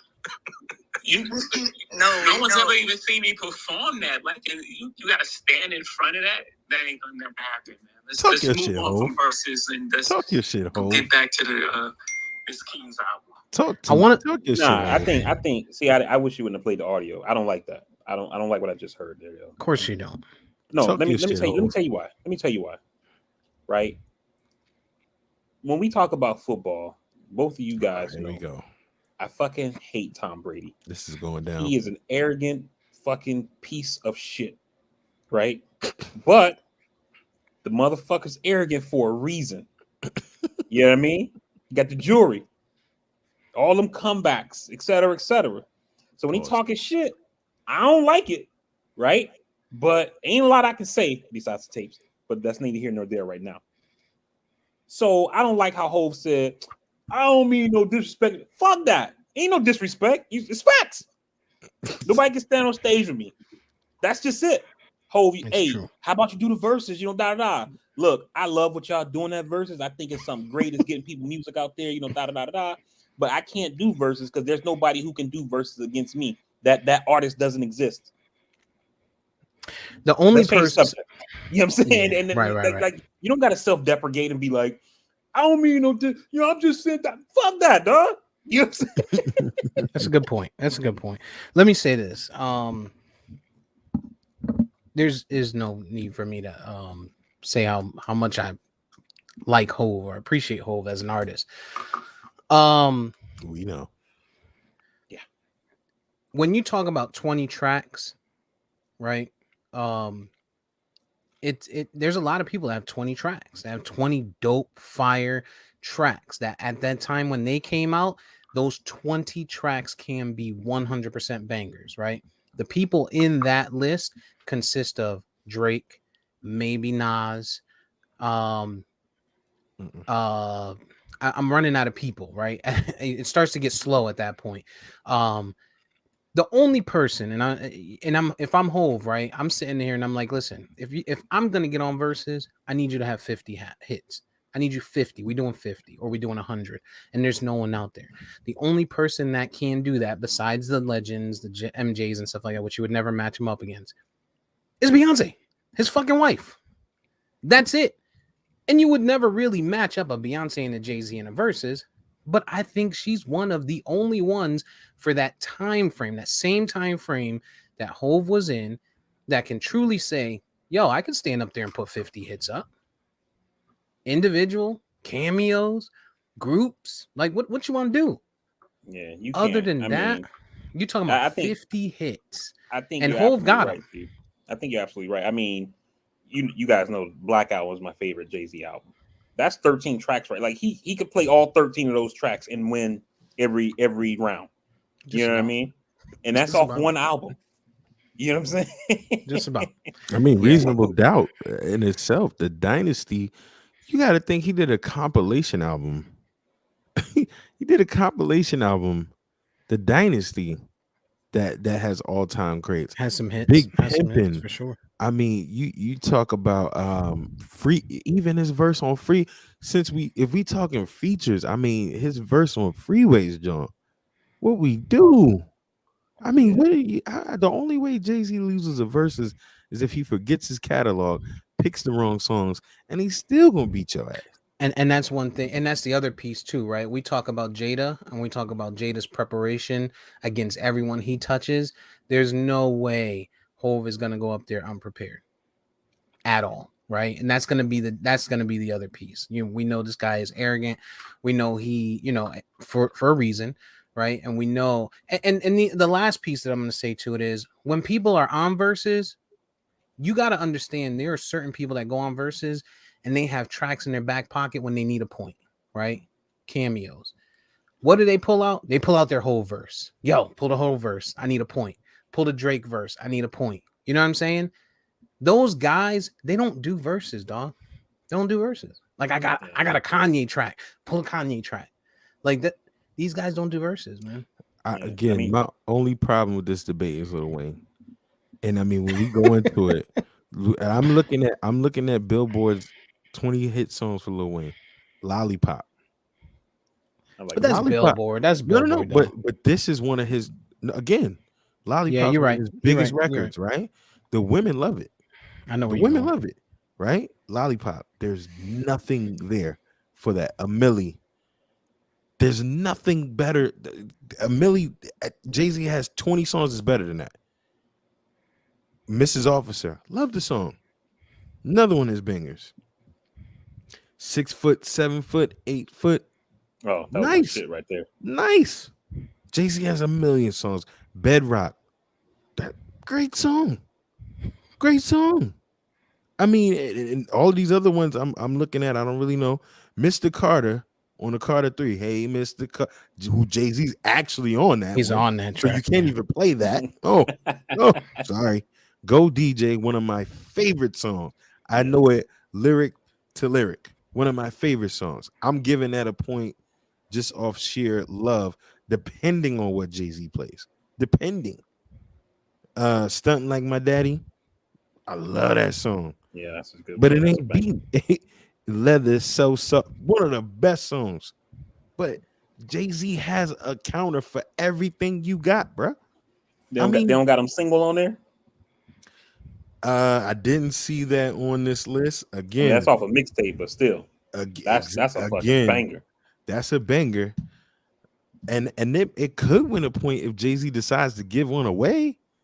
That's a banger. I mean, the American Gangster album itself, and the winner is Hove. Are you kidding me? It's just banger. Listen. I feel like that line he got on that I'm single. I feel like that shit was like for me where you say, I'm chilling, but my swag on full attack. That's. I mean, it's tough, man. I mean, Wayne has got some joints, but yo, let's be clear, man. We talking about a verse. Nah, I mean that comparison was crazy. It's like to Steve's point. It's a regional thing.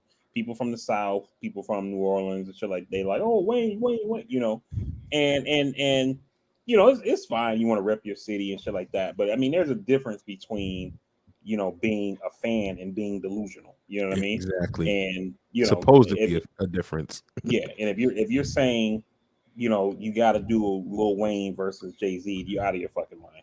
Yeah, give me T.I. Give me T.I. versus Lil Wayne.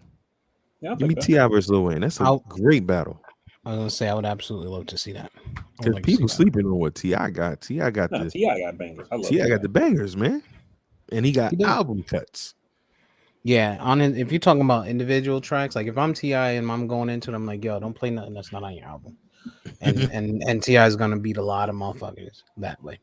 But let's go into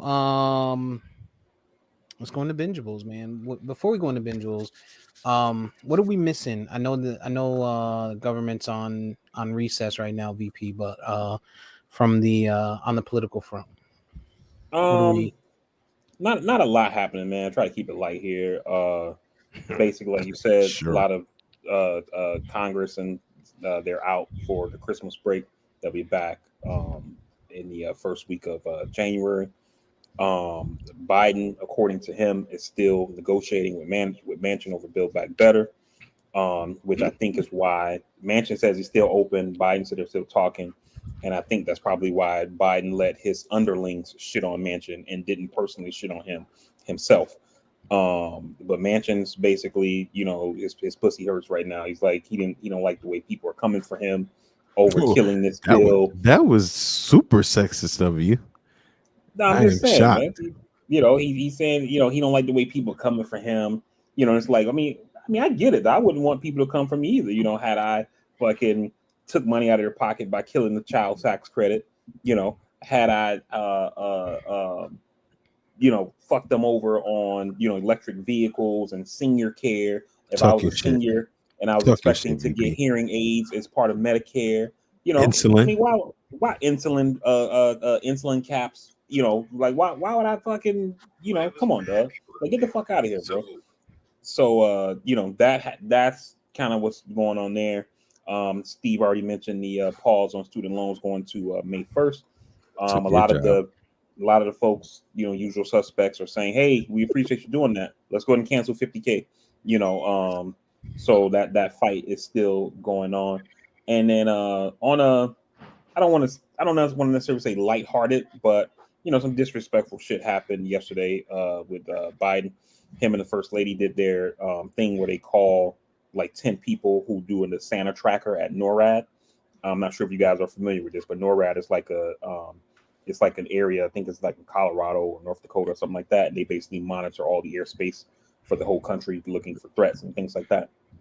And one year back in like the 90s, some kid was trying to call Santa and accidentally called NORAD.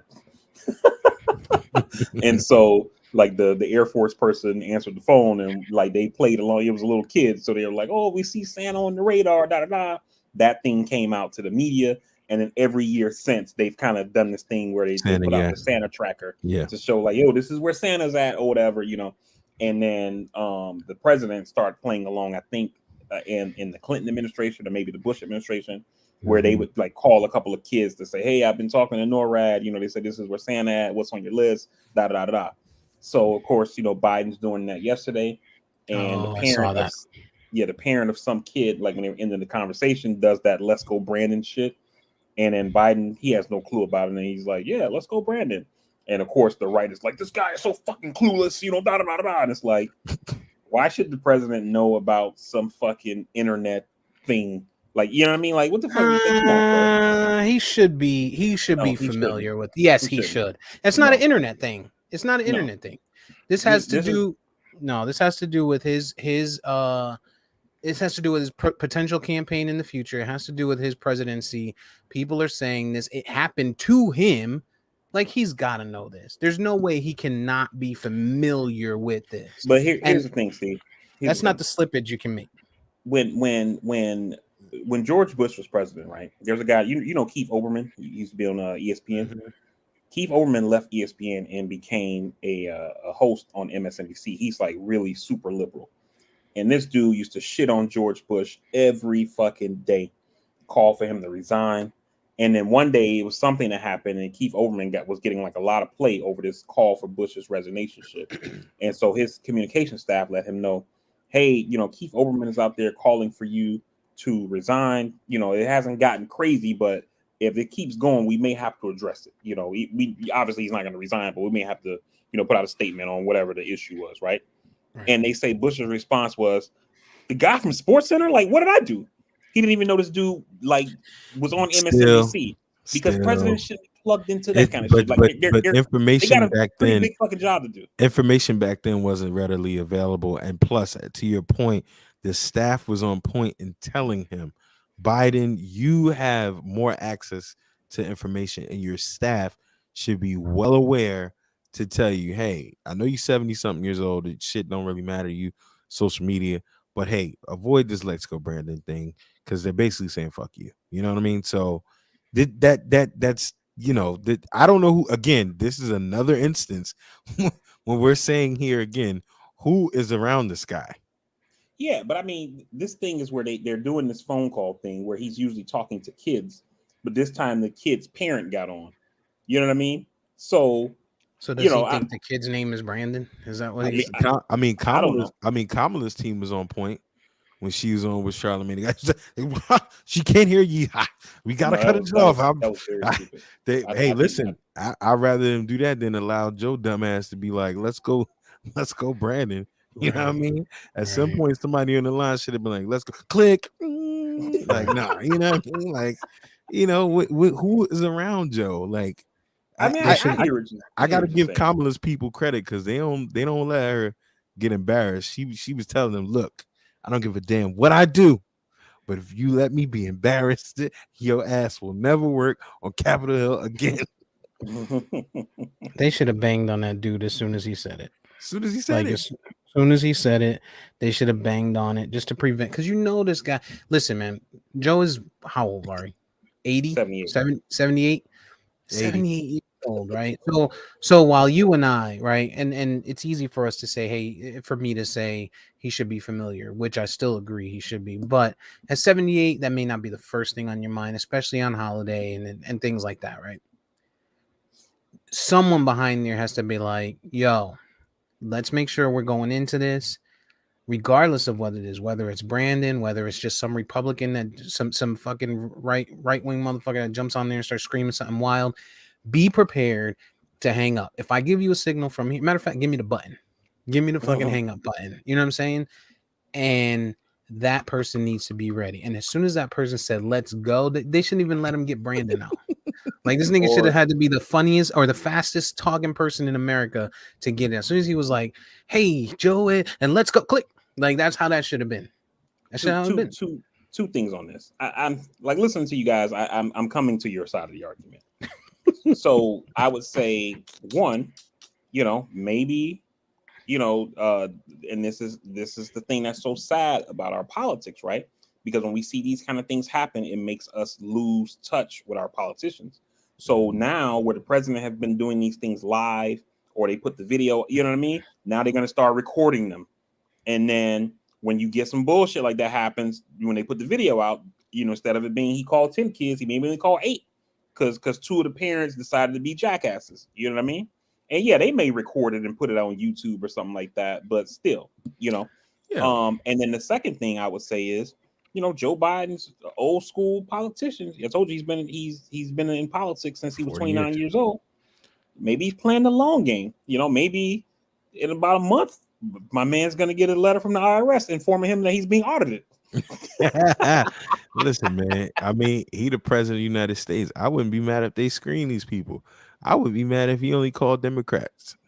No, I don't have a problem with screening, but I'm saying, like this is like I feel like this is one of those things. It's kind of like when the president pardons a turkey, right?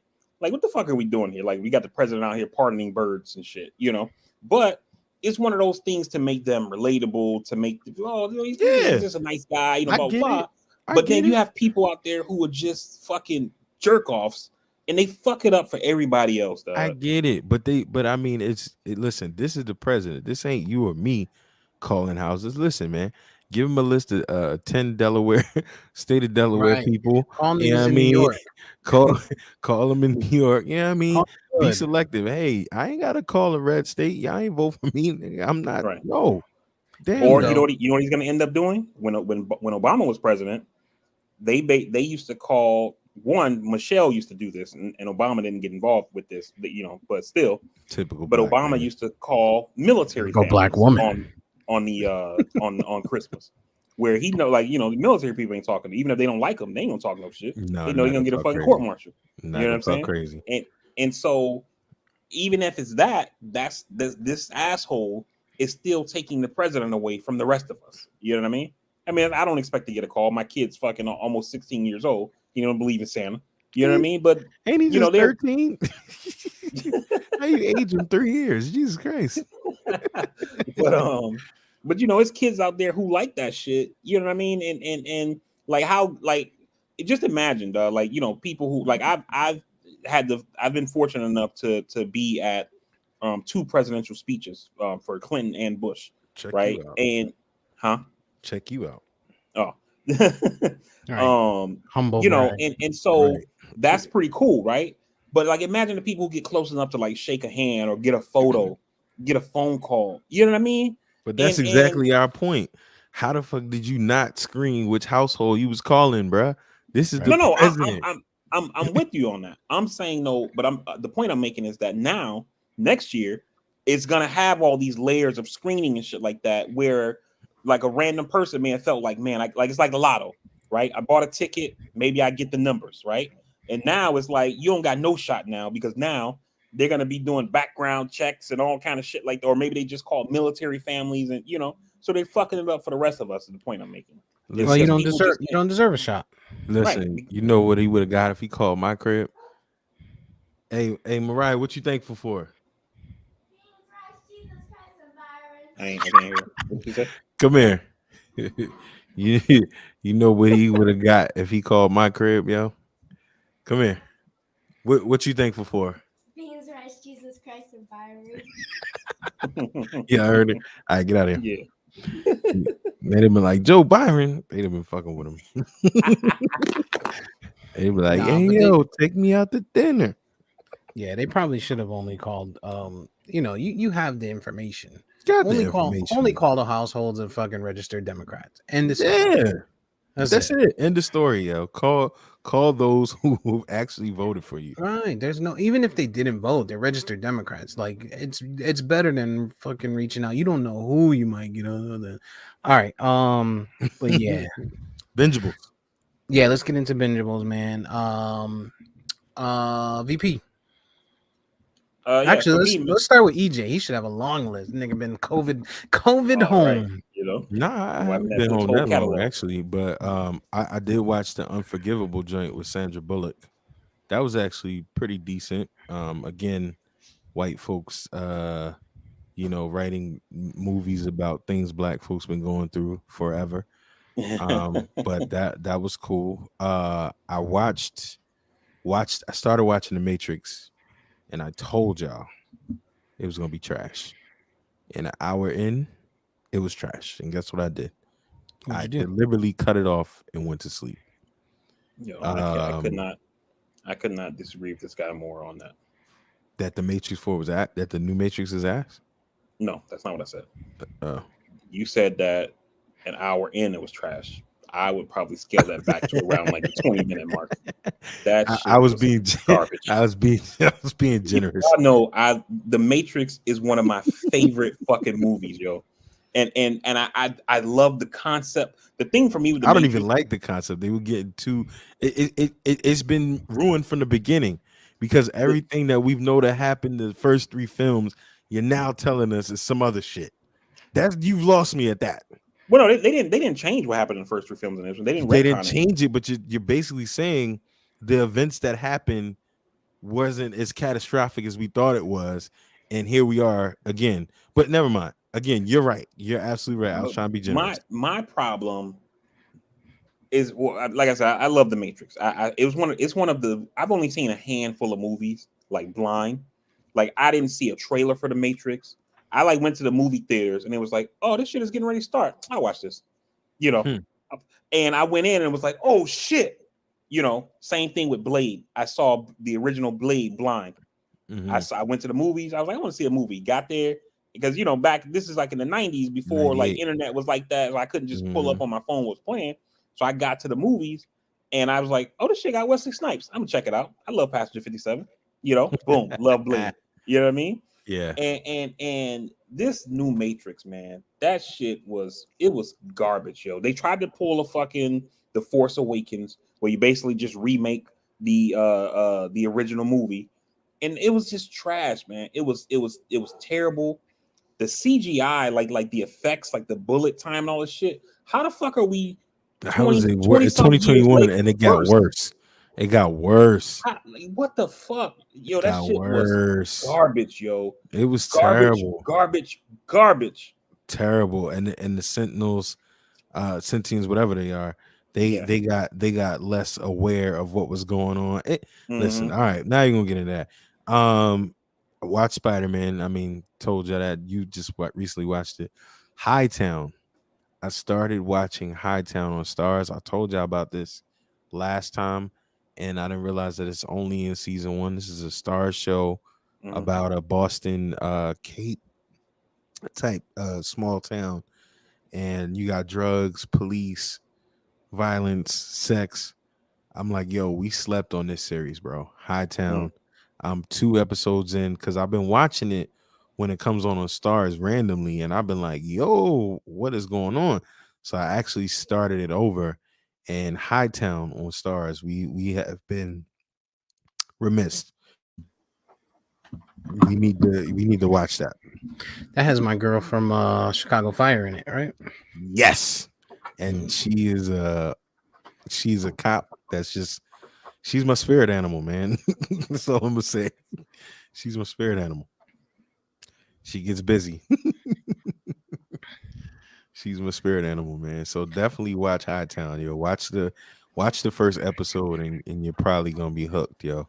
That was on my list, and I think from what someone was telling me, I think VP is probably gonna love it because they said that she is very what's the word I'm looking for? That it's like very woman strong, like she's this tough female cop.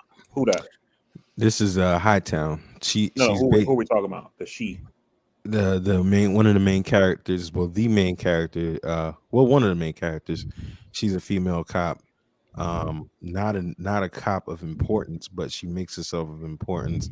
And basically, she's just wild child. Like she's out of there. She's out of there, man. And like I said, when I was watching one of the episodes this season, I told y'all about it. I was like, "Yo, the sex scene was kind of crazy," but it's Was a she in it? lot of that. Yes, but she doesn't. She Sold. doesn't get naked though. Oh, then why would I watch it? Unfortunately, she doesn't. But I'll not give that her a I've seen lost so them. far. But episode 1, man, I've watched 2 episodes in a row, and the joint is tough. It's tough, man. Hightown is a sleeper. It's definitely a sleeper. And watch Wheel of Time, most recent episode of Wheel of Time. I think at this point, I don't like it. I'm just invested. So yeah. Sunk cost fallacy. Yeah, I don't think y'all will like it at all. Like the first episode will get you. We had some nudity scenes recently, which they waited 7 or 6 episodes to give you. But the concept of it, and they're really pushing the envelope for this whole women gender.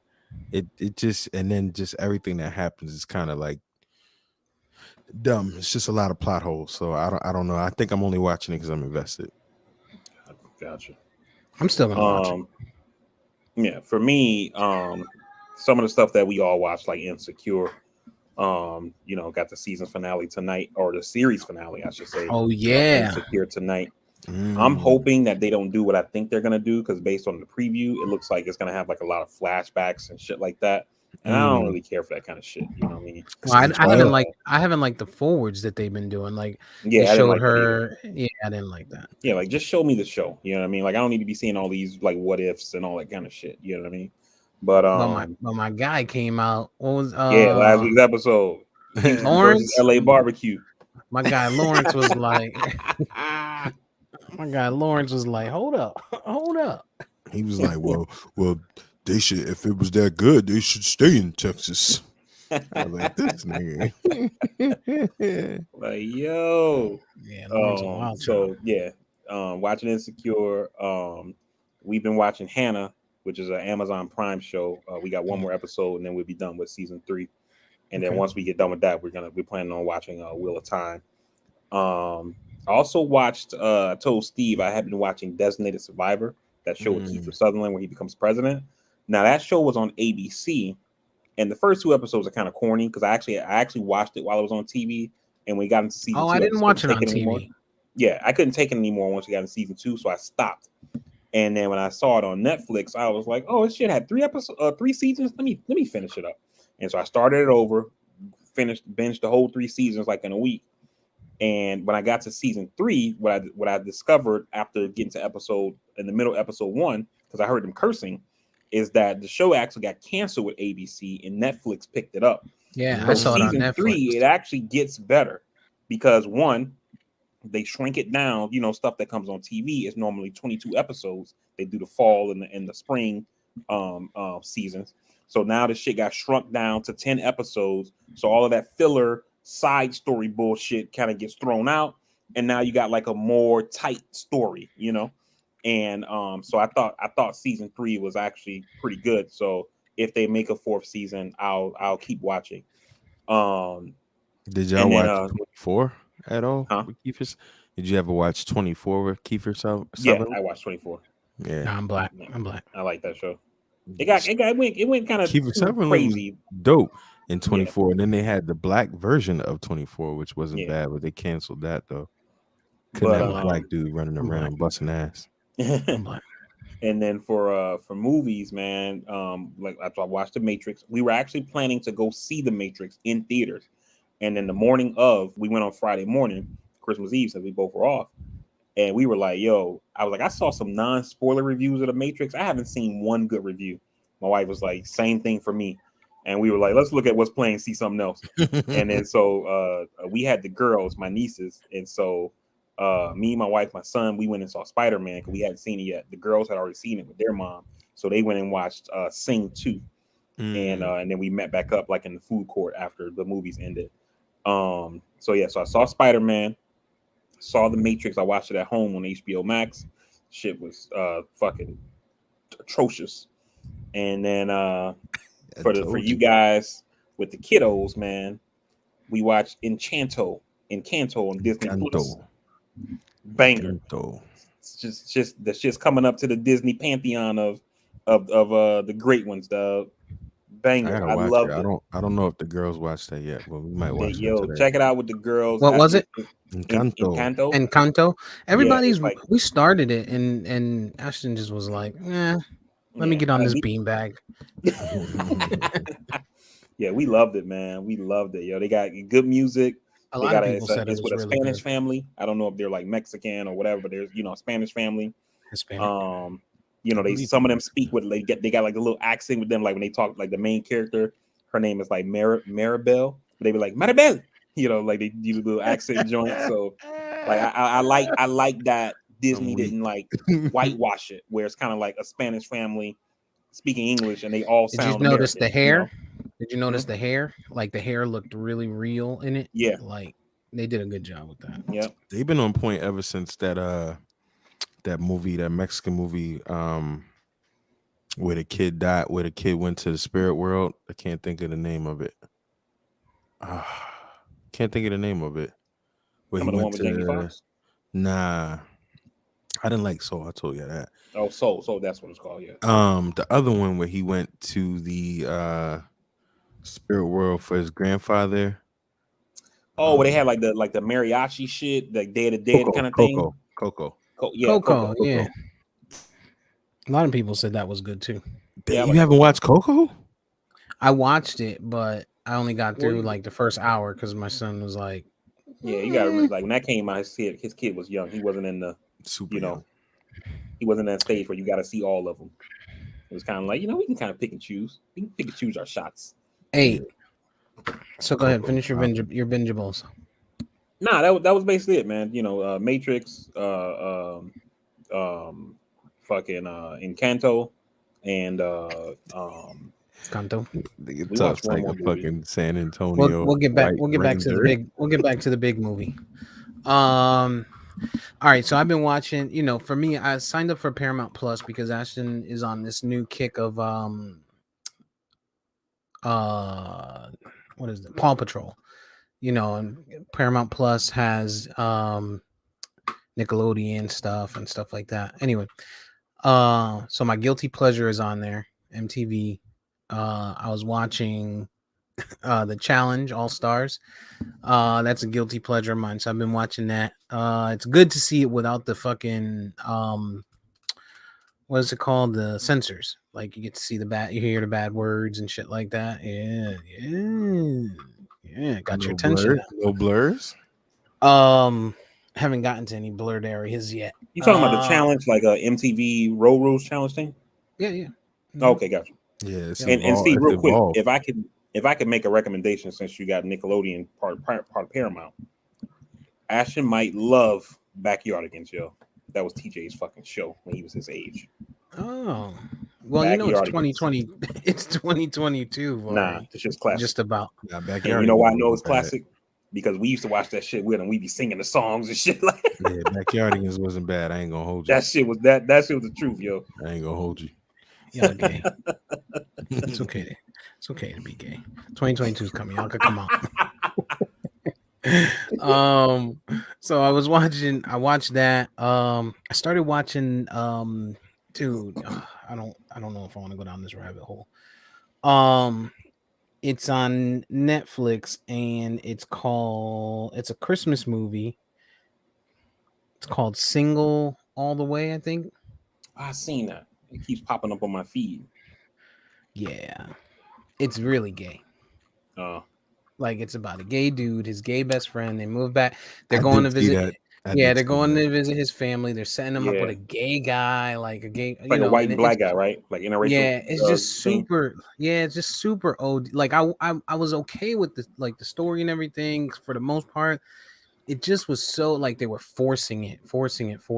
And again, nothing negative, but it was like they were trying to force it. Like you had to know that this guy's gay. Like the father, for example, was like they get to his father's house and his best friend is helping him with it's like it's something that has to do with like fixing the house, like mechanic or fixing piping or something like that. And the father's like, how'd you get so good at this being gay? Like it was just it was just too much, dog. Like it was like it was Like I just too can't be much. gay and fix stuff. Right. Right, exactly. Like Like gay so people shit don't break down. Like what the fuck are we talking about? right. Yeah, they lost me. So I only made it through like the first half hour and then I stopped. I didn't get to do Matrix, but I will do that. I am gonna watch that for sure. But EJ, Hmm? December 31st. Do you Mhm. know what's coming? Pause. Let me go ahead and tell you. Harry, Cobra nothing. Kai Oh, Oh, season 4. season 4. oh, And not only that, they've already been renewed for Cobra Kai season 5. Damn, they milking this shit. Yeah, so that's a thing. I saw this funny meme that said hey, how would you like to watch a 9-hour movie? No, I can't do that. And Netflix comes up and they're like, well, how about we take this 9-hour movie and we break it into nine different episodes and see if you watch Basically, it. Because that's basically. basically what it is, dog. Because yeah, I mean, that's what binge watching is on these shows. yeah. I've seen that before, not for Cobra Kai, but like they did it for something else. It's so true.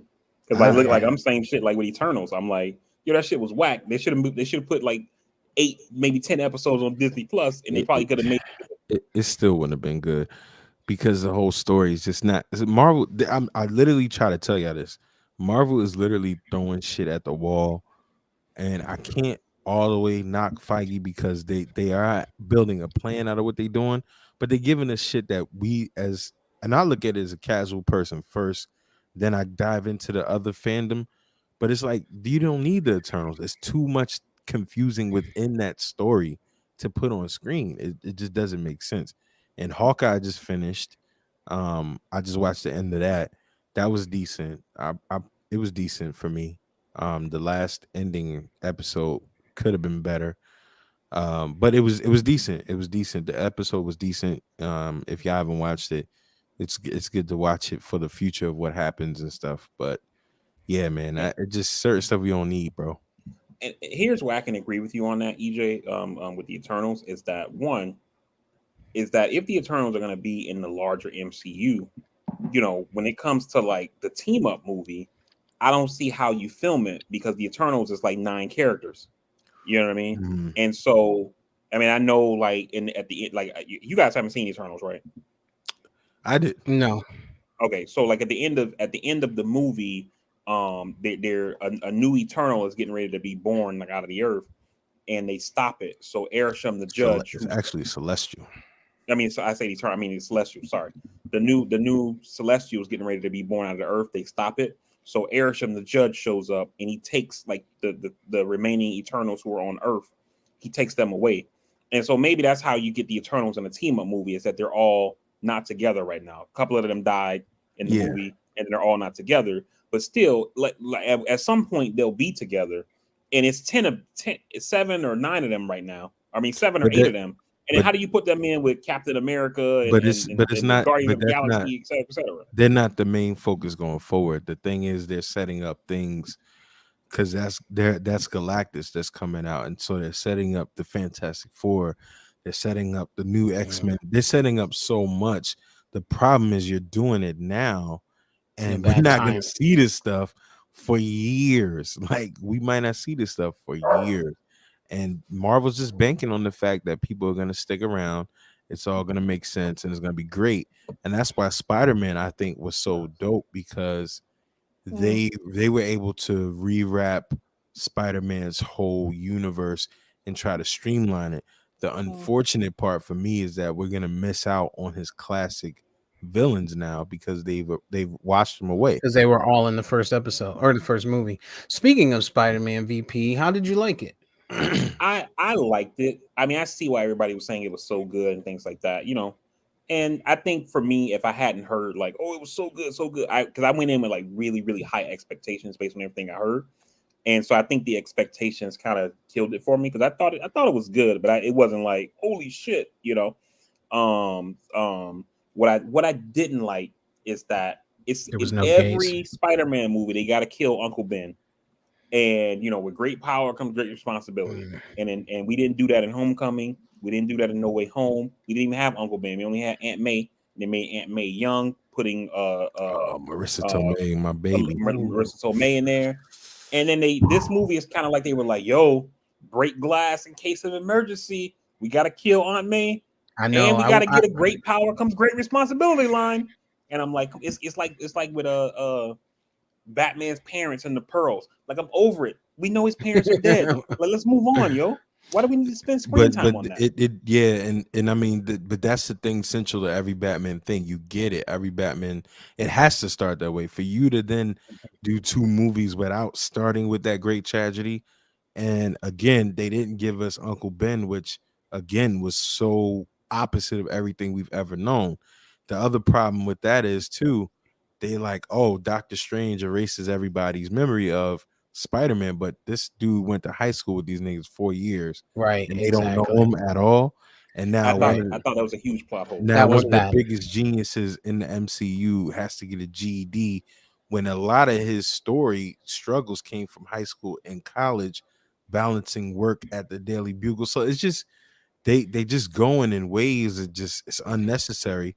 Plus the Kingpin has been all over now, but he hasn't seen Spider-Man yet. And now the Hobgoblin is gone. Now Dr. Mhm. Octopus is gone because of this movie. And these are centralized Spider-Man villains. And I kind of know where I think they're going next, but I don't like that we haven't gotten those guys.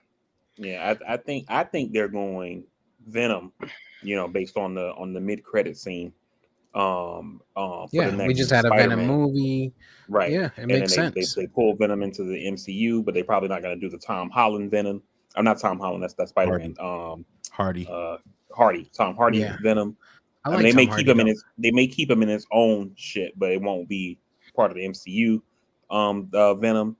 Also, what I didn't like, I thought the whole memory thing was a big plot hole. One, because what about all those videos that existed of Peter Parker being Spider Man? Like the Doctor Strange spell erased video in the movie.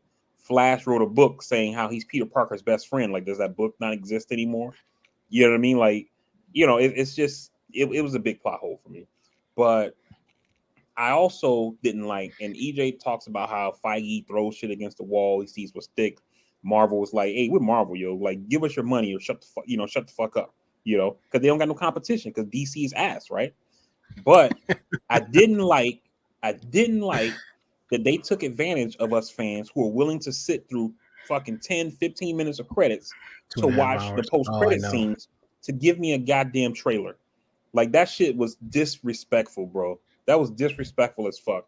You gave me the mid credit scene. Okay, haha, it was kind of funny with the Venom. They brought Venom Man, boom, he's out, but you leave the symbiote behind.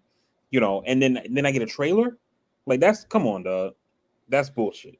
Yeah, I think they could have done better with that second piece, or shorten the credits, or do that first, right? Flip it around, give us the trailer first, and then give me a reason to stay for the second one with the Nah, Venom clip. my issue wasn't the order. My issue was that they did it. Well, Yeah, I mean, you're entitled. Steve makes a good point. One of the other in that verse order might have been good, but yeah, to your point also that you did it. You didn't give us anything, but again, I've been telling y'all this is what happens. I think when they're gonna go, they're gonna have the Venom piece, which is still for Spider-Man novices. Let's just say, where are you going to start? Because Eddie Brock, who has been the Venom in the Sony movies, Eddie Brock was outside of Flash, was one of Peter's worst people in his life. And, so you don't even have that element now. So now this Venom, who is it going to be? Who is it going to attach to?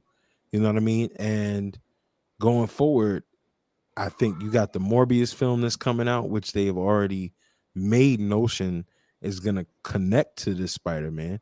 You saw the different you see other people like Craven that were being teased, but a lot of people, you guys that might not really be into it, might love it what it comes out to be. But real Spider-Man enthusiasts, I don't know how they're gonna like it. I don't like Spider-Man in the MCU. He's kind of like the Superman to me in DC. Just I always hated him, but I mean, if you're a true Spider-Man fan, you kind of gotta hate this shit. I think they did. I mean, listen, I think they did a pretty good job. The mind erasing thing, or the forgetful, forgetting who Spider-Man was or Peter Parker. I agree with you guys especially to the sense of his friends, and everything through high school. Like you still like you said, his human aspect of it should have been remembered, right? Hey, this is my friend Peter Parker. Them knowing that he was Spider-Man, that's a whole nother story. Plus, I like the little fat Chinese kid. Like, I think he does a Yeah, I good love job. Ned. Ned, Yeah, yeah. Ned's his best friend his best friend since like junior high school, Right. and he doesn't find out that like Peter wasn't Spider-Man for majority of his life. So now he just doesn't know this guy when he walks in a coffee shop. Like, Right. Exactly. how? That's what I'm saying. They could have kept the human aspect of it. They could have done a better job there. I wish they didn't kill Aunt May just because I want to see more Melissa Tomei. That's a selfish thing for me. But do you see, like, I think they did a great job, especially with the way the world is in shambles, and the times and the years and stuff like that, with keeping people playing on emotions, right? With the ups and the downs. I thought they did a very, very good job with that. I Yeah, love the way they incorporated the yeah. previous individuals, the previous Toby, Spider-Man. Yeah, I thought they did a great Andrew, job. I thought fucking Jamie Foxx did a good job. And William Dafoe as there you a go. Hobgoblin. Yeah, Yes. And what's the He's guy a that timeless plays? actor. I thought it was What's the Green guy? Goblin. It is Green Goblin. I mean, And what Okay, about Green Goblin, the other guy with the arms? Doctor Doctor Octopus. Octopus. Doc Ock. What's his name? What's the I don't actor's know who name? plays him. I thought he did a great job too. Like the comedy was good up until, and even they had me even thinking that he was trying to just play Spider-Man. That's Like, what I was thinking oh, too. right. So I thought they did a great job with all of that. There was some opportunities for sure with this movie. But you're going to see that with a 2.5 hour movie. You know what I'm saying? Like it's 2.5 hours. If they had cut it to an hour and a half, people would have been like, "Oh, they left out. They could have been better." 2.5. I thought they gave us a lot. They did good jobs. I thought there was some opportunities. I agree with you, VP. I agree with you, EJ. I mean, I think Spider-Man in the MCU is a little different than what people expect, but there's room to grow. And Holland is just getting older too. You can see he's getting older. Like to me, he looks physically bigger. He looks older in the face. Like I think it's almost going to be time to get rid of him because Spider-Man is always, to me, just young and bouncy and this fun kid.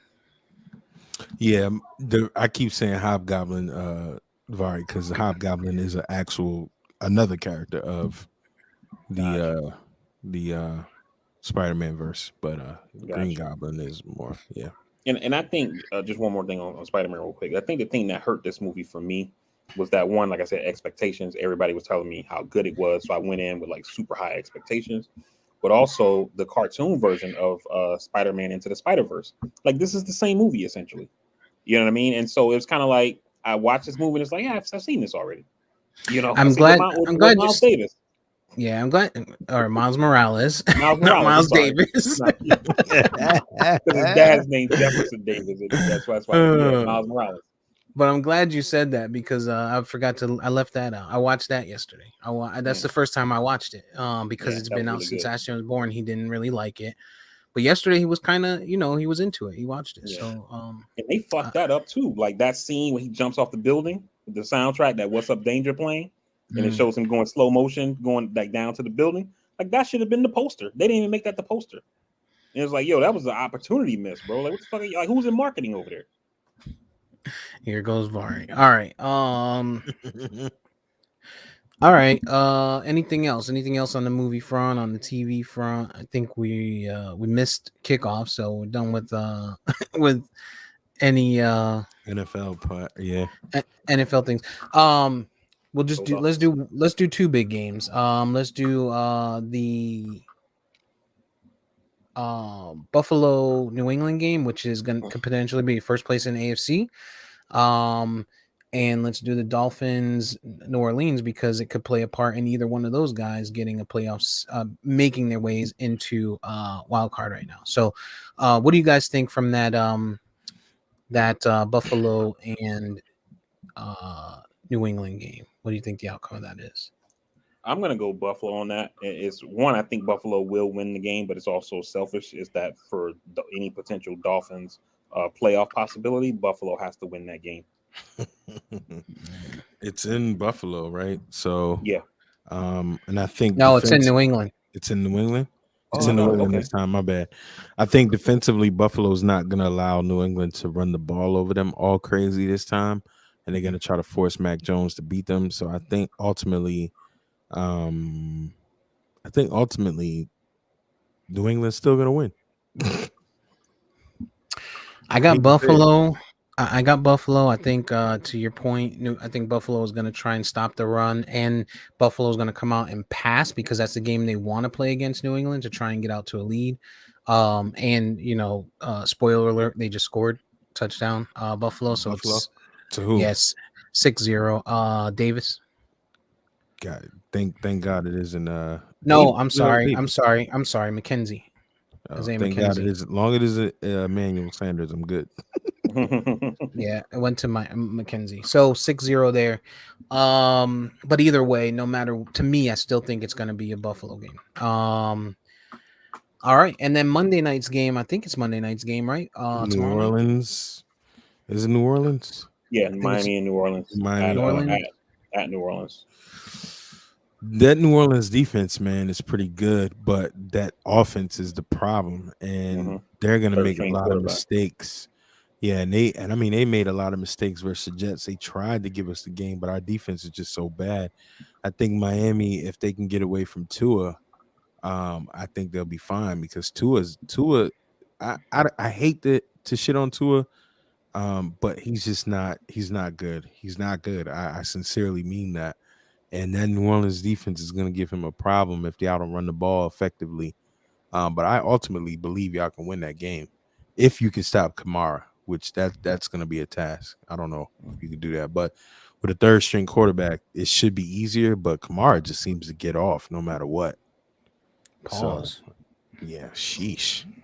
I mean, I hear what you're saying, man. This one is kind of tough for me because, like, in my heart of hearts, I think that the Dolphins win this game. But as a superstitious fan, the Dolphins' 6-game win streak coincided with me picking against them when we did our picks, and I've picked against them every week since. So I'm gonna go with New Orleans here. It's true. It's true. Stick to the plan. Just gotta keep it going, man. Have you changed your draws in that 6 weeks? we got the Cowboys play the Washington football team tonight. That's another one we could talk about. Steve-O. The Cowboys gonna win that game. Yeah, it's not gonna be close. It's in Dallas. However, the bigger piece is if Dallas wins out and Green Bay loses a game, Dallas can get the number 1 seed and get a bye. Because we own the tiebreaker, which I think is conference wins or division. It would be conference wins because they're not in our division. That'd be big for y'all. That'd be huge. Who does Green Bay have next week is the question. Well, Green Bay has easy shit. I think they got Minnesota, which Minnesota beat them once, and it is divisional. So that could be tough. But we have the Eagles, and that's also divisional. Having that bye I think this year will probably be one of the most crucial things with how we see teams going down with COVID, because you could be on a bye and then have whoever come out of that first round of the wild card weekend, with 10 guys on the COVID list. You know what I mean? And you playing this depleted team, like that bye is going to be huge this year. Or you could send your whole team to go get COVID that week of the bye so that they're ready. Like, yeah, we got to buy. Why don't y'all go out to the club? Like, all right, guys, this is John. We're gonna need everybody to come smell his breath while he takes it when he coughs. Yeah, this doorknob, I need y'all all to take a lick. Pass his liquor bottle around. Right. Take a shot. Who you got, EJ? Tonight, Cowboys. Yeah. It's in Arlington or Dallas, wherever that is. This one's in Dallas. Washington is down a lot of people. I ultimately got Dallas. I just hope Zeke doesn't do anything. I hope Tony Pollard gets it, gets in and gets busy. Even though I'm not starting Tony Pollard, I'm playing someone that's playing Zeke. So I just need Zeke to not do anything. Okay. Uh, yeah. I think I got I have Miami in tomorrow's game, no doubt. I think New Orleans not having a quarterback, you know, they don't even have Heineke, so I think that Dolphins defense Heineke can. plays for the Washington football team. Did I say Heineke? Yes, Taysom. you mean Taysom Hill? No, the other one. Who's their other backup New that they got? Orleans, Yeah, they're Simeon, they're Simeon. Simeon, Trevor Trevor Simeon. Simeon. They don't even have Simeon, right? So Mhm. they're playing a fourth string guy technically because you know Jameis was their first guy. So they're going to be playing a Yeah, fourth that's true. string. Steve had a Yeah, racist moment just now. He's just like, whatever the white guy is. yeah, they all look alike. They all look the Yeah, same. Ian Book, rookie out of Notre Dame. I liked Ian Book at Notre Dame. I liked Great, you got him started now on for college. him. And the crazy part is, I don't know who is coming out of this draft this year. This draft is popularity See, wise one of the worst. um, yeah. So those are the two. Those are my two picks. I got Cowboys and I got Miami. I think Miami's going to get off tonight. Tomorrow. Or tomorrow rather, and I think Dallas will get off. We'll see. We will see after. I mean, our next time that we will speak will be what after New Year's. So Yeah. happy New Year's to 2022. happy New Year to everybody. Make your New Year's resolution, and remember, it doesn't have to be positive. It can be negative. You could be cutting some pieces of shits out of your life, which I think I'll be doing. Probably a positive. Which can that'll be a positive result. But yeah, man, that's all I got for today. EJ, if you don't have anything, you can throw it to VP, and VP can get us up out of here. Hey, folks, we definitely appreciate you guys rocking with us on the Castworthy podcast. For those who listen live, we definitely appreciate you taking the time out of your Sunday to join us and hear us talk about our post-Christmas bingeables, and everything else that we discuss. We definitely appreciate you taking that time. For those who listen when the podcast posts, we definitely appreciate your time as well. You can find the podcast on all podcasting platforms. Just search at Castworthy. While you're there, give us a comment, subscribe, follow, tell a friend to tell a friend. Let's help grow the audience. You can also find us on any of our social media, which is also at Castworthy. On Instagram, it's at Castworthy_podcast. We hope that you guys had a great time, kind of recharging your batteries, spending time with your family, food, loved ones, games, movies, whatever it is you did. We hope that you enjoyed it. As safely as possible. Remember, as we talked about in the beginning here, COVID is still running wild throughout the country. So if you're not vaccinated, please get vaccinated. If you're vaccinated, get your booster. Please continue wearing a mask, wash your hands, etc. Do whatever you got to do to protect you and yours.